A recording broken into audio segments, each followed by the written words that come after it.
돈을 버는 다양한 방법, 재테크 기사와 돈 되는 정보로 투자의 기준을 제시해주는 재테크 노하우 머니쇼 시작합니다. 간밤 뉴욕 증시가 그동안의 하락세를 멈추고 또 오랜만에 큰 폭으로 올랐죠. 네, 그렇습니다. 특별한 재료는 없었습니다만 또 기술주들이 일제히 오르면서 뉴욕 증시 모처럼 상승 마감했습니다. S&P 500 지수 다시 5,000선을 회복했고요. 급등하던 유가도 안정세를 취하면서 전반적으로 투자 심리 개선되는 모습이었습니다. 아무래도 지난주 금요일 옵션 만기일이 조금 시장 변동성을 키우지 않았나 싶고요. 특히 지난주 14%나 밀렸던 엔비디아가 반등에 성공했지만 내일 장 마감 후에 분기 실적 발표하는 테슬라는 더 밀리면서 52주 신저가를 경신했습니다. 이번 주 대규모 기술주 기업들의 실적 발표를 앞두고 시장이 기로에 선 만큼 기업들이 내놓는 성적표 예의주시해야 되겠습니다. 우리 증시는 어제 우려와 달리 제법 큰 폭으로 올랐습니다. 네, 그렇습니다. 시장 우려에 급락했던 국내 증시 코스피가 2620선을 회복하면서 반등 기대감도 커지고 있는 것 같습니다. 특히 최성목 부총리의 밸류업 관련 발언으로 밸류업 모멘텀이 재부각됐는데요. 오늘은 과연 어떤 흐름을 나타내는지 증시타임에서 확인해 보겠습니다.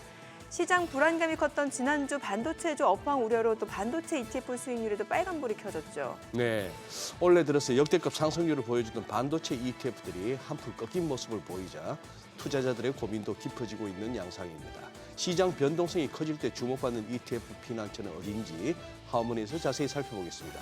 네, 지금 보고 계신 머니쇼 유튜브에서도 라이브로 시청 가능하니까요. 많은 시청 부탁드립니다. 그럼 먼저 빠르게 돌아가는 글로벌 증시 상황부터 정리해 볼까요? 도지은 아나운서 소식 전해주시죠. 굿모닝 마켓입니다. 지난주 내내 흐르던 뉴욕 증시 드디어 반등이 나와줬습니다. 특히 어제 국내 반도체주들 하락에 영향을 줬던 엔비디아 4% 이상 강하게 상승 마감해줬는데요. 다시 주도주 위주의 상승이 이어질 수 있을지 기대감이 모이고 있습니다. 간밤 3대 지수는 모두 상승으로 마감했습니다. 오랜만에 보는 올 그린라이트인데요. S&P 500이 0.87% 오르면서 말씀해 주신 대로 5,000선 다시 회복해냈고 다우지수 0.67%, 나스닥은 1% 이상 강한 반등이 나와줬습니다. 특히 S&P 500과 나스닥 6일 연속 하락세 끝내고 상승세로 돌아섰다는 점이 인상적인데요. 지난주 급락세에 따른 반발 매수세가 들어오면서 반등한 것으로 보입니다. 특히 조정폭이 컸던 매그니피센트 7의 반등세가 두드러졌습니다. 마이크로소프트 0.46%, 애플이 0.51% 올라줬고 전거래일에서 10% 주저앉았던 엔비디아가 4% 이상 급등해줬습니다. 필라델피아 반도체 지수도 전장보다 1.74% 급등했고 아마존과 구글도 상승으로 마감했습니다. 이어서 6위부터 10위도 보시면 메타도 0.14% 오른 반면에 실적 발표 앞두고 있는 테슬라 반등 흐름 속에서도 3%대 하락했습니다. 전기차 시장의 경쟁이 치열해지면서 중국과 독일에서 차량 가격을 인하했다는 소식이 악재로 작용했습니다. 일단 분위기가 이처럼 반전된 데에는 중동 긴장이 완화된 영향이 컸습니다. 이란이 이스라엘에 대한 보복 계획이 없다고 밝힌 건데요. 확전 가능성이 낮아지면서 기업들의 실적에 조금 더 집중할 수 있는 환경이 마련됐습니다. 중동 위기가 사그라지면서 치솟던 유가도 하락하는 모습입니다. WTI 기준 배럴당 82달러 선에 브렌트유도 배럴당 87달러 선에 하락으로 마감했습니다. 전문가들은 시장 분위기가 반전한 것에 대해서 금과 유가의 하락과 달러와의 안정세 덕분이라고 해석을 하고 있습니다. 중동 위기가 고조되면서 안전자산인 국채는 자금이 몰리기도 했지만 확전 가능성이 줄면서 일부 매도세가 나왔습니다. 간밤에는 2년물의 경우 소폭 오르면서 4.9%대, 10년물은 4.6%대 하락으로 마감하는 등 혼조세 보였습니다. 최근 기술주가 거친 조정을 겪을 때 시장의 양상을 살펴보면요. 4월 들어서 중동의 지정학적 리스크가 커졌고 강한 수요와 맞물리면서 원자재 가격이 상승했고 인플레이션 걱정이 함께 올라갔습니다. 그러면서 시장에서는 바라던 6월 금리 인하 시나리오가 완전히 사라졌고 시장 금리가 급등했죠. 그래도 이렇게 불안한 와중에 시장이 기댈 곳이 바로 실적이었는데 지난주 ASML이나 TSMC 등이 기대에 못 미치는 가이던스 제시했고요. 슈퍼 마이크로 컴퓨터는 예비 실적을 아예 제시하지 않기로 했습니다. 시장을 주도했던 AI 정말 괜찮은 걸까라는 의구심이 솟아오르면서 주도주, 특히 엔비디아 중심으로 조정이 꽤나 거칠게 진행되고 있습니다. 지금까지 많이 상승했던 주도주들에 대한 실적 의구심이 피어오르면서 변동성이 큰 구간을 지나고 있는 건데요. 이처럼 단기 변동성이 커질 때 대응 방법은 대표적으로 두 가지 좀 살펴보도록 하겠습니다. 첫째, 그동안 덜 오른 업종을 찾거나 둘째, 종목이나 실적 모멘텀이 강한 업종이나 종목의 비중을 확대하는 전략입니다. 지난 1년간 덜 오른 업종들 찾아보면요. 필수 소비재, 헬스케어, 금융, 유틸리티 등 가치주, 방어주들입니다. 다만 주의해야 할 건 다른 업종 대비 실적 모멘텀이 우월하거나 경기 개선의 수혜를 입는 것은 아니기 때문에 언제든지 다시 소외될 가능성이 있어서 단기적으로 이 시기에만 접근해 보시는 게 좋겠습니다. 두 번째 전략은 실적 시즌인 만큼 실적 모멘텀이 가장 강한 업종을 보는 건데요. 현재 시장에선 그게 바로 플랫폼입니다. 특히 최근 미국 경제 소비가 강하다는 데이터는 매번 전해드리고 있는데요. 이런 소비 경기 개선이 플랫폼 기업의 펀더멘탈을 지지해주고 있습니다. 조정장 중에서도 조용히 강세를 나타내고 있는 플랫폼 기업 3대장, 알파벳, 아마존, 메타가 그 주인공입니다. 이번 주 실적 발표까지 겹쳐 있죠. 시장이 다시 탄력을 받으려면 주도주가 필요한데 이 3인방의 실적 발표가 강세장이 다시 시작될 수 있도록 끌어주는 촉매제 역할을 할 수 있을지 이번 주에는 특히 지켜봐야겠습니다. 굿모닝 마켓이었습니다.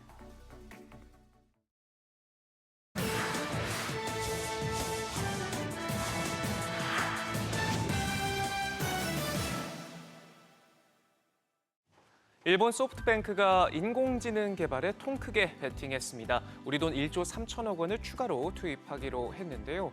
한때 오픈 AI에 투자하는 방안을 검토하기도 했지만 자체 투자를 통해서 챗 GPT 대항마를 탄생시키는 쪽으로 가닥을 잡았습니다. 생성형 AI 단일 투자로는 일본 최대 규모라는 평가를 받고 있는데 손정희 회장, 최근 투자 행보만 놓고 봐도 인공지능에 푹 빠져 있습니다.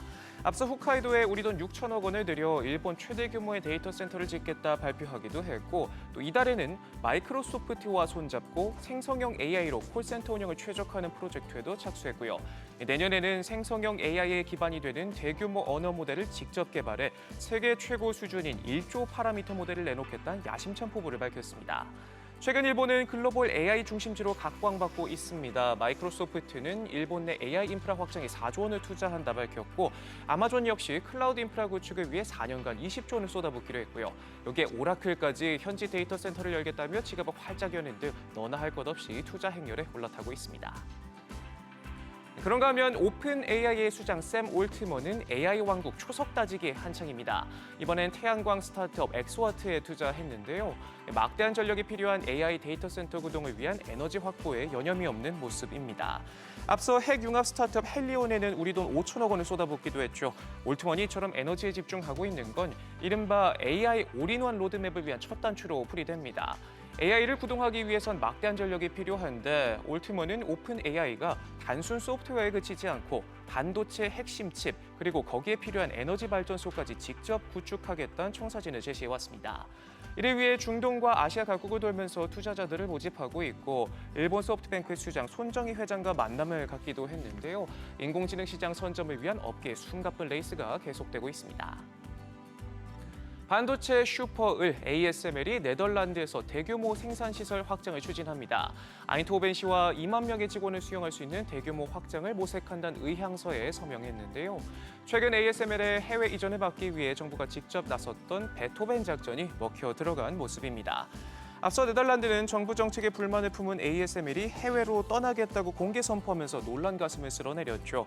발등에 불이 떨어지자 우리 돈 3조 7천억 원에 육박한 인프라 개선안과 더불어서 경영 부담을 덜어주기 위한 새로운 세제 혜택도 의회에 제출하는 등 적극적인 구애에 나서며 ASML에 마음을 돌리기 위해 애를 썼는데 한숨 돌릴 수 있게 된 모습입니다. 외신이 바라본 우리 경제는 어떤지도 한번 짚어보죠.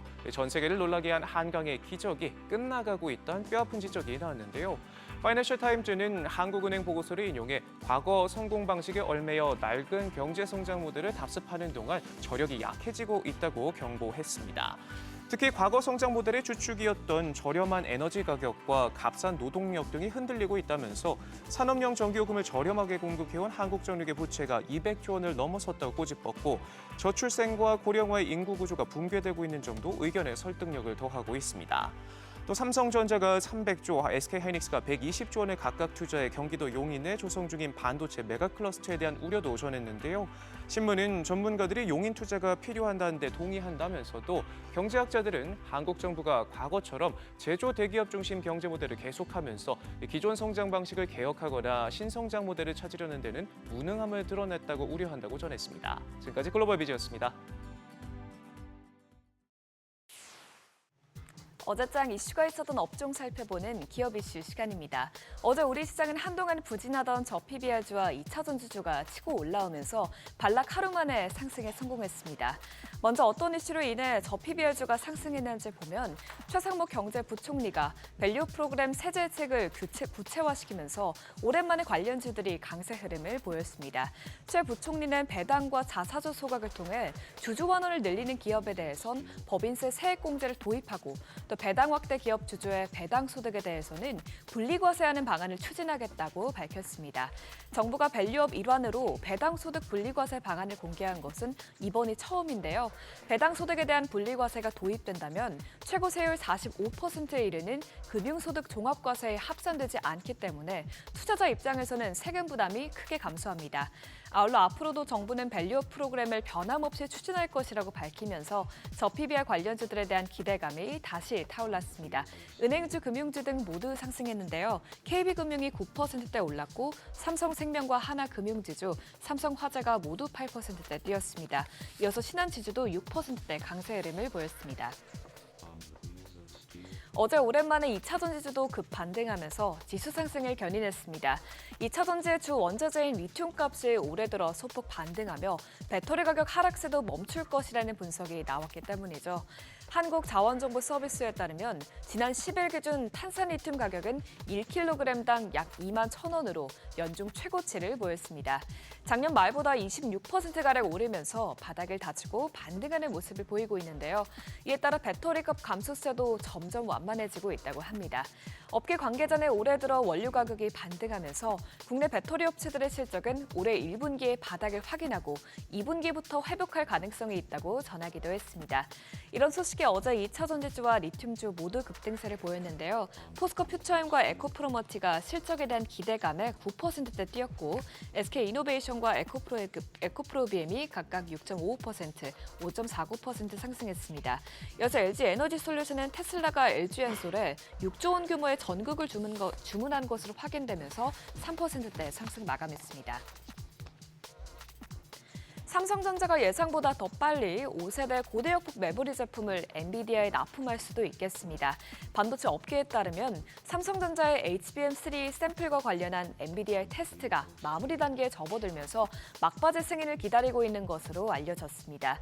이에 따라 업계에서는 이르면 올해 상반기 중에 삼성전자가 엔비디아에 납품하게 될 것으로 예측하고 있는데요. 당초 예상했던 납품 시기인 3분기 말이나 4분기 초보다 시기가 훨씬 앞당겨지는 것입니다. 이렇게 삼성전자의 엔비디아 공급이 가시화되면 이미 4세대 HBM3를 독점 공급해오던 SK하이닉스와 삼성전자와의 경쟁이 더욱 치열해질 것으로 보이죠. 최근 SK하이닉스도 대만 TSMC와 협업해 6세대 HBM 개발에 착수하면서 양사는 삼성전자 견제에 나섰는데요. 과연 엔비디아가 누구의 손을 들어줄지는 지켜봐야겠습니다. 다만 주말 사이에 뉴욕장에서 엔비디아를 비롯해서 반도체 관련주들이 큰 폭으로 하락한 만큼 어제도 반도체주는 일부 종목들만 상승했습니다. 자람 테크놀로지는 4.5% 올랐고 또 삼성전자를 고객수로 두고 있는 YRK가 3%대 상승했습니다. LG전자가 카카오 모빌리티와 손잡고 이달부터 대형 오피스, 호텔, 병원 등을 대상으로 로봇 배송에 나선다고 합니다.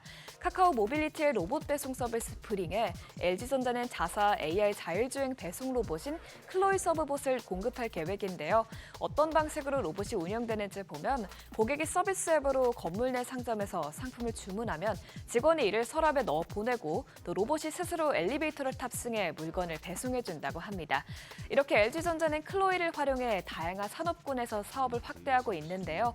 이번 이번 협업을 통해 앞으로도 LG전자가 기업 간 거래 분야 사업을 확대할 것으로 보입니다. 아울러 인천공항도 로봇 서비스를 대폭 확대할 것으로 보이면서 LG전자의 수혜 기대감이 커지고 있다고 합니다. 인천공항이 2030년까지 공항 전반에 걸쳐 디지털 대전환을 이행할 것이라는 계획하에 사업을 함께 추진할 로봇 기업에 물색하고 있는 상황인데요. 그간 로봇 사업을 함께 해왔던 LG전자가 협력 대상으로 유력한 상황이죠. 이런 이슈에 어제 로봇주들이 상승 흐름을 보였는데요. DIC가 19%대 강세 흐름을 나타냈고 에브리봇과 뉴로메카가 모두 5%대 상승했습니다. 이어서 로봇스타와 휴림 네트워크스가 각각 4%대, 3%대 올랐습니다. 지금까지 어제장 이슈 살펴봤습니다.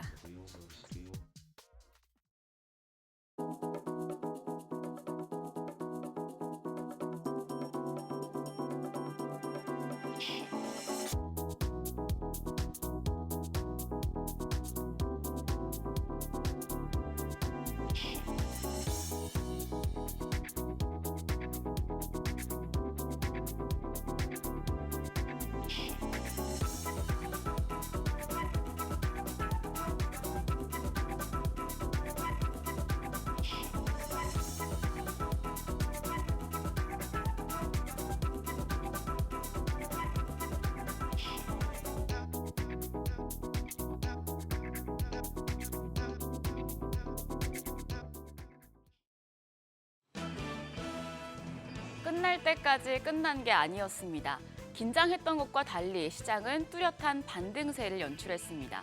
지난 주말 사이 미증시에서 반도체주가 워낙 안 좋았었다 보니 우리 시장이 부담감을 안고 시작했는데요. 시장의 구원투수는 저 PBR주였습니다. 밸류업 기대감에 저 PBR주를 중심으로 시장이 반등에 성공했습니다. 코스피 장중 내내 견조한 상승세를 이어가며 1.45% 플러스권 2629선으로 하루 만에 2600선 회복했습니다. 코스닥은 코스피보다는 상대적으로 약했지만 0.46% 상승 845선이었습니다. 달러 대비 원화 환율이 소폭 내렸습니다. 3원 하락한 1379원 20전. 하지만 장중에 강세 흐름을 보이기도 했고 그동안 상승폭만큼의 되돌림은 아니어서 아직까지 환 부담은 여전합니다. 그러다 보니 외국인이 우리 시장에 돌아오지 않고 있는데요. 수급 상황 보시죠. 유가증권 시장에서 외국계 순매도 포지션을 잡았습니다. 7,288억 원 물량을 내놨고 개인도 106억 원 매도 우위. 지수의 상승을 이끈 건 기관이었습니다. 기관이 7,138억 원 사자세를 기록했습니다. 코스닥 시장에선 양매도가 나왔습니다. 외국인이 748억 원, 기관이 307억 원 매도 우위였고요. 이렇게 메이저 주체가 시장에 유입되지 않다 보니 코스닥 상승률이 코스피보다 약했던 것으로 풀이됩니다. 시가총액 상위 종목 마감가 체크하시죠. 미증시에서 불어온 반도체주 하락에 유가증권 시장에서 삼성전자와 SK하이닉스 반도체 투톱이 추가 조정을 받았습니다. 삼성전자 2% 가까이 급락하면서 76,100원, SK하이닉스 0.98% 약세로 17만 1,600원에 거래를 마쳤습니다. 그런데 인덱스 차원의 대표 주자들이 주가가 이렇게 부진했는데도 지수가 오른 건 저 PBR주와 일부 2차 전지, 헬스케어 테마의 강세 덕분이었습니다. 어제 밸류업 기대감에 현대차와 기아가 나란히 4% 넘는 상승률을 기록했습니다. 또 LG에너지솔루션이 3%대, 포스코홀딩스가 2.2% 강세 시현했고요. 셀트리온도 3.35% 반등에 성공했습니다. 코스닥 시장으로 자리를 옮겨보면 에코프로비엠이 5.49% 상승 마감했고요. 제일 눈에 띄는 건 HLB였습니다. 2차 전지가 꽉 잡고 있던 코스닥 순위가 바뀌었죠. HLB가 특허 및 개발권을 보유한 항암 신약 리보세라닙이 중국에서 난수암 치료제로 새롭게 허가를 받았다는 소식에 6.3% 시세를 냈습니다. 그러면서 에코프로를 제치고 시가총액 2위 자리에 올랐습니다. 헬스케어 테마에서는 셀트리온 제약도 강세 흐름 보였습니다. 다만 약세에 골이 깊었던 건 엔캠 그리고 반도체 소부장주들이었는데요. 엔캠이 8.1% 하락하면서 27만 5천 원, 리노공업이 8.7% 주저앉았고 이오테크닉스도 3.57% 하락했습니다.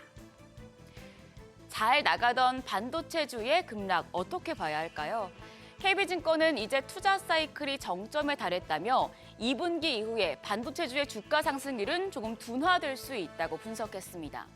반도체 수요 회복에 재고가 점점 줄어들면서 재고를 다시 쌓아야 할 시기가 돌아오고 있습니다. 재고 확충, 즉 리스타킹 사이클에서는 영업이익률이 20%까지는 매우 빠른 이익률 급등이 나타난다고 합니다. 그리고 그 이후에는 이익률 상승 속도가 크게 둔화된다고 하는데요. SK하이닉스의 영업이익률 20%를 넘는 시기에 대한 추정이 불과 한 달 만에 3, 4분기에서 1, 2분기로 크게 당겨졌습니다. 그래서 주가도 이걸 반영하고 있다고 풀이를 했는데요. KB증권의 분석대로라면 1, 2분기에 SK하이닉스의 영업이익률이 20%를 넘어가면 그때부터는 이익률 상승 속도가 현저하게 느려질 것이고 이에 따라서 전과 같은 주가 상승률을 기대할 수는 없습니다. 반도체 업황이 여전히 좋고 지금의 조정을 기회 삼으라는 증권사의 조언도 여러 나오고 있지만 예상보다 주가 상승의 속도가 느려질 수 있다는 점은 체크해 두시면 좋겠습니다. 최근에 시장이 올라갈 때 유독 탄력적으로 상승하는 테마가 바로 전선과 전력기기 업종입니다. 삼성증권은 이와 관련해서 구리의 밸류체인을 주목해야 할 시기라고 강조했습니다. 올해 들어 구리의 가격이 현재까지 12% 상승했습니다. 구리 광산업체들이 생산을 줄이고 중국에서 구리를 재련하는 업체들이 생산을 줄이기로 합의를 해서 구리의 공급이 부족한데요. 미국과 중국의 금속 수요는 다시 늘어나고 있기 때문입니다. AI 데이터 센터 확대로 전력 수요가 부족할 것으로 전망되면서 전력 인프라와 관련된 기업들이 계속해서 주목받고 있는데요. 이 구리 가격까지 오르면서 전력 GRID의 핵심 소재인 구리 관련 업체들이 수혜를 받을 것이란 전망이 나옵니다. 삼성증권은 우리나라의 핵심 구리 밸류체인으로 LS와 풍산을 꼽았습니다. LS는 구리 가격 상승 시 미국 전선 사업 자회사인 LS I&D 실적 개선이 기대되고요. 풍산은 구리 가격 상승 레버리지 효과를 받을 수 있고 또 탄약 공급 부족 상황에서 수혜주라는 평가입니다. 앞으로 전력과 전선 쪽의 상승 사이클이 계속된다면 구리 밸류체인에 들어가는 기업들까지 챙겨보시길 바랍니다. 간밤에 뉴욕 증시가 반등에 성공했죠. 우리 상승이 이 상승 흐름을 이어받을 수 있을지 아니면 이미 선행한 것인지 장 초반 분위기 지켜보셔야겠습니다. 지금까지 어제장 오늘장이었습니다.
네, 현재 시각 8시 14분 지나갑니다. 지금 보고 계신 머니쇼 유튜브에서 라이브로도 시청 가능하니까요. 많은 시청 부탁드립니다. 그리고 다양한 주식 정보 원하시는 분들은요. 카카오톡 채널에서 크존 검색하셔서 친구 추가하시거나 크존 앱 다운로드 받으시면 다양한 주식 정보 확인해 보실 수 있으니까요. 이 부분까지도 참고해 보시기 바랍니다.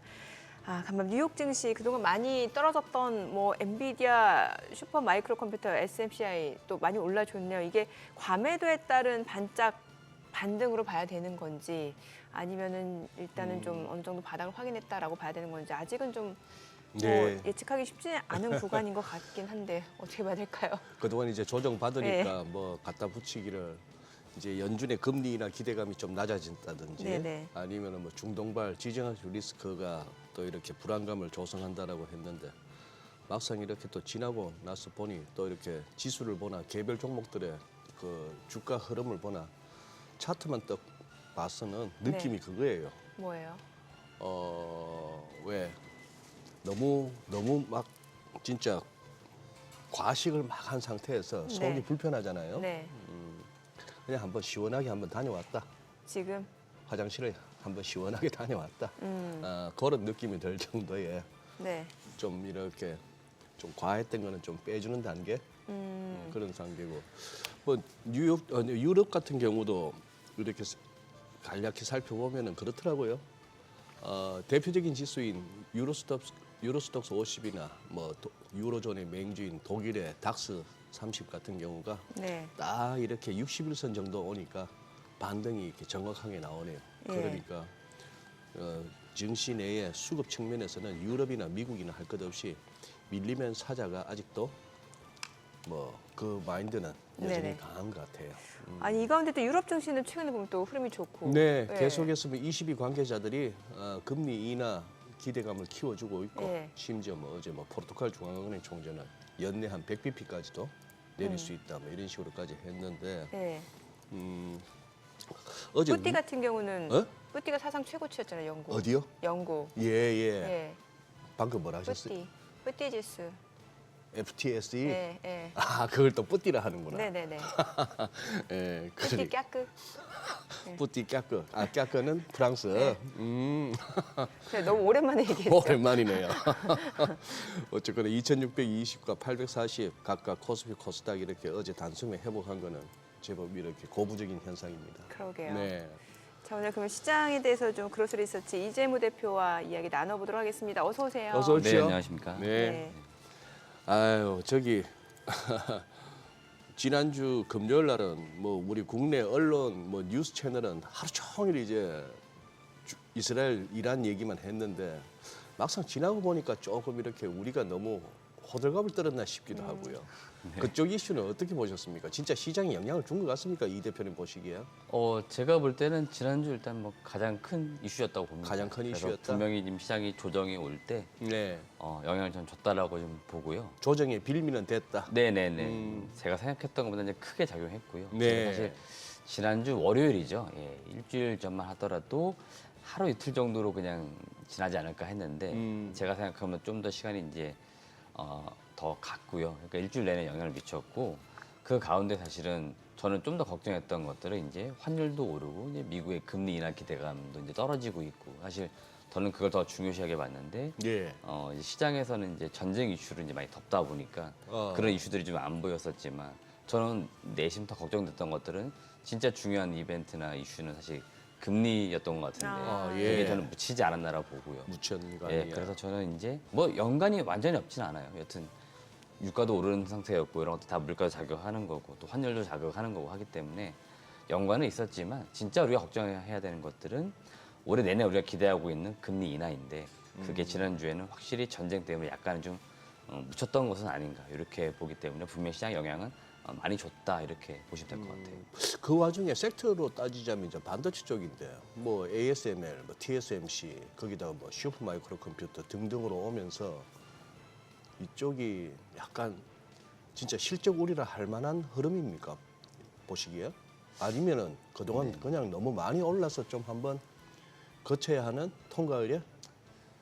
지금 분위기 봐서는 통과 의례 정도로 보는 게 맞지 않나라 봅니다. 지금 계속적으로 뭐 실적에 대한 이제 기대치가 계속 있는 건 맞고요. 네. 근데 워낙에 사실은 이제 그 기대치가 지금 높은 상태에서 주가들은 또 먼저 많이 반영이 되었다는 이야기도 있었기 때문에 지금 이제 주가가 올라간 만큼 그 이제 숫자가 얼마나 뒷받침돼 주느냐 이게 예. 사실 중요해 보입니다. 그래서 숫자가 어느 정도 이제 따라온다 그러면은 지금 이 주가가 올라가는 요 추세는 아주 당분간은 유지가 되지 않을까라고 보기 때문에 저는 뭐 지금 엔비디아를 비롯해서 뭐 올해 1, 2, 3월 지금 시장을 주도했던 뭐 종목 섹터 이쪽이 좀 꺾일 거다 이렇게 보지는 않고요. 이거는 저는 이제 국내 증시에도 굉장히 지금 영향을 많이 주고 있다고 보고 있는데 최근 하이닉스만 하더라도 주가가 약간 이제 고점에서 쉬고 있지 않습니까? 네네. 예. 또 다시 달릴 수 있을 것인가? 이거는 이제 한 짧게는 한 3개월, 뭐 이게 2분기가 되겠죠. 예. 이 흐름을 봐야겠는데 여튼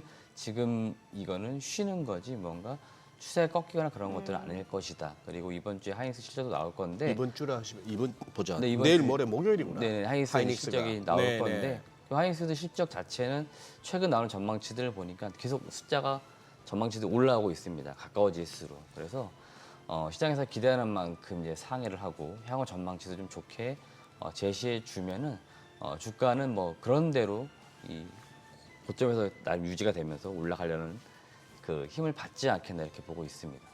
사실 그 전에 보면 그 슈퍼마이크로 컴퓨터 SMCI가 아. 이제 실적이 4월 30일 날 이제 발표가 예, 예. 되는데 보통 실적 발표 전에 보고서를 내놓잖아요. 근데 그러니까, 이번에 예. 보고서를 안 내놓다 보니까 이게 실적이 안 좋아서 그런 거 아니냐라는 우려가 있었잖아요. 늘 그래 저 엄마가 묻기도 전에 성적표 보여주던 녀석이 갑자기 성적표 나온 건 아는데 곧 나올 텐데. 예. 곧 나오는 거 아는데 자꾸 집에 와서 안 받았다고 하고 학교에서 아직 안 나왔다 하니 엄마가 의심하죠. 그렇죠.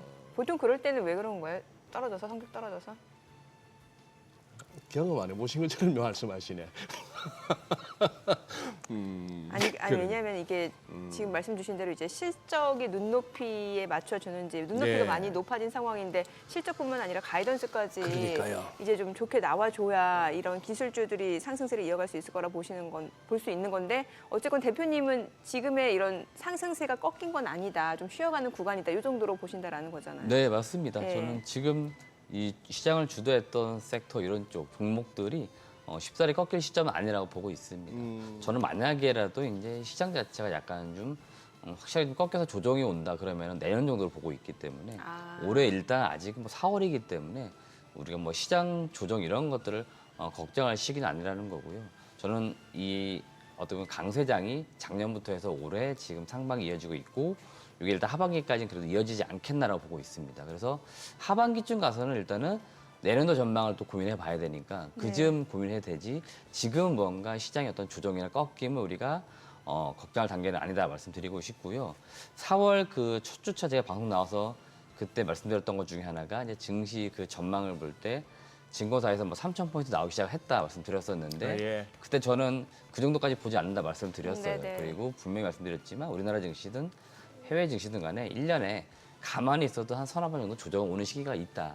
그러니까 저는 4월 달이 아마 그 시기가 아니었나 이렇게 평가를 할 것 같아요. 이건 역시나 또 4월 지나봐야 얘기가 되는 거지만 지금 뭐 분위기 봐서는 4월 달이 약간 올해 들어서 쉬는 타임이었던 거죠. 예. 말씀하시니까 그런 생각이 드네요. 어쨌거나 갑자기 언론 매체에서 코스피 3,000, 증권사 리포트에서 뭐 3,000 이런 얘기 나올 때가 1차적으로 좀 비중 줄일 때고 오히려 예, 역으로 역발상. 예, 오늘 화요일이라서 이따가 또 ETF 코너도 있습니다만 또 우리 투자업계에서 금융투자업계에서 또 갑자기 ETF 출시하는데 한참 막 재미 좋은 그쪽으로 최근 반도체 같으면 쪽. 반도체, 예. 뭐 AI 이런 쪽으로 해서 ETF 나왔습니다 할 때가 보면은 또 살짝 조심할 때고 좀 오래 기다려야 되는 뭐 그런 어떤 과거의 패턴이 사람 바뀌어도 늘 똑같아요 보면 시장 흐름은. 이따 또 그래도 지금 이재무 대표님의 뷰로 봤을 때는 네. 이런 그동안 시장 상승을 이끌었던 섹터가 지금 잠시 쉬어가는 거지 추세가 꺾인 건 아니다라는 원웨이는 의견이니까. 없으니까 그죠? 원웨이는 없으니까 네. 쉬는 거고 사실 뭐 슈퍼마이크로 컴퓨터 같은 경우는 저는 뭐 전혀 놀랍지도 않습니다. 그동안 올라왔던 속도나 기울기를 보면은 네. 조정도 저렇게 급하게 받을 수밖에 없는 뭐 주가의 속성이 그렇지 않은가 싶은데 여기서 이제 더 안 밀려야 이제 그 되는 거죠. 아니 이건 테슬라가 또 이제 실적 발표하잖아요. 네, 맞습니다. 지금 워낙 이제 눈높이는 많이 낮아진 상황인데 뭐 뚜껑을 열어봐야겠습니다만 이번 실적도 좀 안 좋을 걸로 예상이 되는데 이게 사람이 예상을 하고 나면은 오히려 주가에는 큰 영향이 없을 수도 있는데 지금 주가 자체는 신저가죠. 맞습니다. 예. 빅테크 중에 혼자 빠졌어요. 네, 예. 어제도 분위기 좋았는데 네. 어제 혼자 빠졌고 그러니까 이게 선반영된 거면 다행인 거고. 지금 예. 일단 그 흐름 자체는 뭐 우리나라 2차 전지 쪽 섹터 분위기도 사실 그랬지만 확실히 지금 힘이 없는 건 사실인 것 같고요. 네. 어제 뭐 테슬라만 빠진 게 아니고 리오토 이런 기업들 주가가 많이 빠진 것 같아요. 이것도 전기차 가격이나 쪽. 했다면서요. 네, 그러니까 전체적으로 전기차 쪽 일단 섹터 자체가 뭐 분위기가 안 좋은 건 맞는 것 같고 실적 발표 아마 거의 기대치도 없기 때문에 그래서 뭐 주가가 그 실적이 나오고 난 이후에도 주가에 뭔가 큰 영향을 주거나 그럴 것 같지는 않습니다. 다만 이제 여기에서 향후 미래 그 밑그림을 잘 그려주게 되면은 반등의 여지도 있다라고 보는데 최근 그 2차전지 섹터 전망들을 보면은 하반기는 그래도 비교적 분위기는 좋아질 거다는 이야기는 조금씩 나오기 시작합니다. 그러니까 뭐 바닥을 좀 잡고 있다. 하반기 좀 좋아질 거다는 전망이 나오고 있기 때문에 테슬라도 1분기 실적을 발표하고 나서 향후 전망을 좀 이야기해 줄 때 그래도 좋게 얘기해 주면 그동안 낙폭이 좀 있었던 주가도 반등이 좀 나오지 않을까 되려. 예. 그럴 수 있기 때문에 이번 주 이제 발표가 아마 우리나라 시각으로 목요일인가 나올 것 같은데요. 그 즈음 해가지고 뭐 어떤 분위기가 나오는지 한번 지켜보면 좋을 것 같고 분명한 건 이제 그거는 또 전체적으로 우리나라 그 섹터에 영향을 주게 되죠. 전기차 쪽, 2차 전지 영향을 주기 때문에 이쪽에서의 어떤 수급의 변화가 나오는지도 한번 지켜보시면은 좀 재미가 있을 것 같습니다. 예. 그럼 우리 쪽으로 그냥 바로 넘어오죠. 그래요? 어제 눈길을 끌었던 게 뭐 2차 전지주가 모처럼 이렇게 반등을 했고 뭐 그런 상황인데 금융주. 그 중에서도 KB금융이 저런 뭐 KB금융을 비롯한 금융주가 저런 식의 양봉을 나오고 뭐 어제 9%인데 저 이게 금융주 이렇게 9% 7% 올라간 거 거의 처음 본것 정말 같은 오랜만이죠. 느낌이에요. 예. 이 보기 힘든 현상인데 예. 그동안에 어떻게 보면은 뭐 3월 중순에 꼭지 찍고 또 그동안에 많이 밀렸다가 다시 반등했는데 이게 지금 우리 흔히 시황에서 얘기하는 최상목 부총리가 언급했던 그 밸류 프로그램에 대한 기대감이 다시 살아났다 이걸로 봐야 되나요? 일단은 뭐 그렇게 봐야 될 것 같습니다. 네, 그렇게 보는 게 맞을 것 같고요. 부총리의 그 메시지는 뭐였습니까 정확하게? 결국 뭐 세제 일단은 뭐 좀 혜택을 준다는 것들이죠. 법인세도 감면해주고 네. 자사주 소각 이런 것들 하게 되면 혜택을 주겠다. 이제 소위 말하는 당근 쪽에 대한 부분들이 지난 2월달에 그 정책이 발표된 이후에 보완적으로 나올 거다 했었지 않습니까? 근데 배당 세액을 갖다 줄인다 이쪽 같던데 네네네. 그 내용도 중요했던 것 같은데. 네네 맞습니다. 그러니까 이제 세제 혜택을 준다는 쪽 그런 게 저는 굉장히 좀 중요하게 시장에서 영향을 미쳤던 것으로 보이고 사실 그 어떤 내용의 어떤 구체성이라는 실익보다는요. 예. 실제로 이제 어제 이제 4월달 중순 우리 총선이 끝나고 나서 예. 분위기가 이 정부 정책의 어떤 모멘텀이 죽을 거다라고 많이 봤지 않습니까? 예. 그래서 기대치가 또 떨어진 상태였고 시장도 약간 밀린 상태였는데 네. 그 상태에서 다시 좀 호재성 어떤 발언이나 이슈가 나왔기 때문에 좀 과하게 약간 반응을 했다 저는 이렇게 보거든요. 과하게 반응했다. 네네. 그래서 그렇게 보시면 될 것 같고 저 밸류 프로그램의 어떤 스토리를 다시 시간을 여러분 돌려서 보시기 바라겠습니다. 네. 2월 26일 날 발표했지 않습니까? 그리고 그때 발표 한 달 전쯤에서 이거 나올 겁니다 했었거든요. 2월 중으로 해서. 근데 그때 우리 시장에서 많이 이야기 나왔지만 이거 좀 너무 급하게 나오는 거 아니냐 그랬지 않습니까? 예. 그러다 보니까 사실은 발표되고 나서 별 반응이 없었잖아요. 네. 그리고 정부에서 발표했던 게 차후에 보완적으로 아주 구체적인 이야기들이 나올 거야 했었지 않습니까? 그랬죠. 그런 것들 중에 하나가 어제 그냥 일부 기자들하고의 대화 속에서 전달된 거죠. 그게 이제 기사화됐던 것 같고 계속적으로 이런 식으로 밸류업 쪽의 정책은 시장이 좀 잠잠해지면 좀 나올 것 같아요. 계속적으로. 그렇기 때문에 단순히 여러분들이 저 어떤 하나하나 숫자나 저걸 명확하게 뭐 이해하시거나 그럴 필요 없을 것 같고 이 밸류업 프로그램을 통해 가지고 우리나라 증시가 전체적으로 진짜 좀 부흥이 될 수 있을지 이거에 이제 초점을 두시고 보시면 될 것 같고 그 기대치를 두고 있는 건 역시나 금융주, 뭐 보험주, 자동차 이런 쪽이지 않습니까? 네. 2월달에 강했던 네. 이런 쪽이기 때문에 이런 쪽의 종목분들이 쉽사리 빠지지 않고 있는 추세가 좀 유지가 될 수 있을지 이렇게 보시면 될 것 같고요. 금융주들이 저렇게 많이 오르는 과정에서 수급적으로 봤을 때 어제 비교적 많이 산 게 제가 볼 때는 외국인은 아닌 것 같거든요. 기관 중심일 것 같거든요. 기관 중심으로? 그러면은 만약에 네. 기관 쪽인데 단기 트레이드성 자금이 들어왔다 그러면은 이거는 또 금방 빠져나갈 수 있습니다. 그렇기 때문에 개별 종목군들이 올라올 때 매수 주체가 누구였는지를 한번 여러분들이 좀 잘 보시면 좋을 것 같아요. 그래서 혹시라도 많이 올라온 종목들 중에 섹터는 묶여 있지만 같이 수급이 좀 다르다 그러면은 그런 종목들 중에서 단기 트레이드성 자금, 특히 이제 금융차 쪽은 워낙에 이제 매매가 빠르다 보니까 그런 쪽에 자금이 들어왔을 경우에는 또 쉽사리 조정이 나올 수 있으니 차익 실현도 한 번 정도는 생각해 보시면 될 것 같습니다. 좀 전에 화면에 나온 내용으로 이제 배당소득세와 관련해서 이제 종합과세가 아니라 분리과세를 하겠다라는 거. 그러면 이제 분리과세하면은 아무래도 세금이 조금 감면이 된다는 측면에서 그런 측면에서 배당을 많이 주는 섹터한테 호재가 될 것이다. 이렇게 인식을 해야 되는 거예요. 그러면? 그렇죠. 맞습니다. 지금 이제 보니까 주로 이제 이슈가 논란이 되는 게 그거 같아요. 주로 이제 배당을 현재 우리나라에서 배당 좀 높게 준다 하는 데가 보면 그 이른바 재벌 기업들의 오너 지분이 높은 데가 이제 주로 배당을 많이 주고 옛날에는 전통적으로 정유주도 배당 정유주도 많이 주고 그렇게 했는데 그랬을 때에 대해서 이제 자꾸 이제 그거죠. 이제 부자 감세 논란인데 문제는 정부 측에서는 저렇게 어떤 자사주 매입이 됐건 배당을 확대하건 이런 쪽에 그 회사들의 기업들에 대해서 자꾸 이제 베네핏을 주겠다. 네네네. 그래서 밸류 프로그램을 갖다가 동력을 부여하겠다 하는 얘기인데 지금 이게 계속해서 야당 쪽에서 반대했을 때 이게 결국 국회를 넘어야 되는 거 아니에요.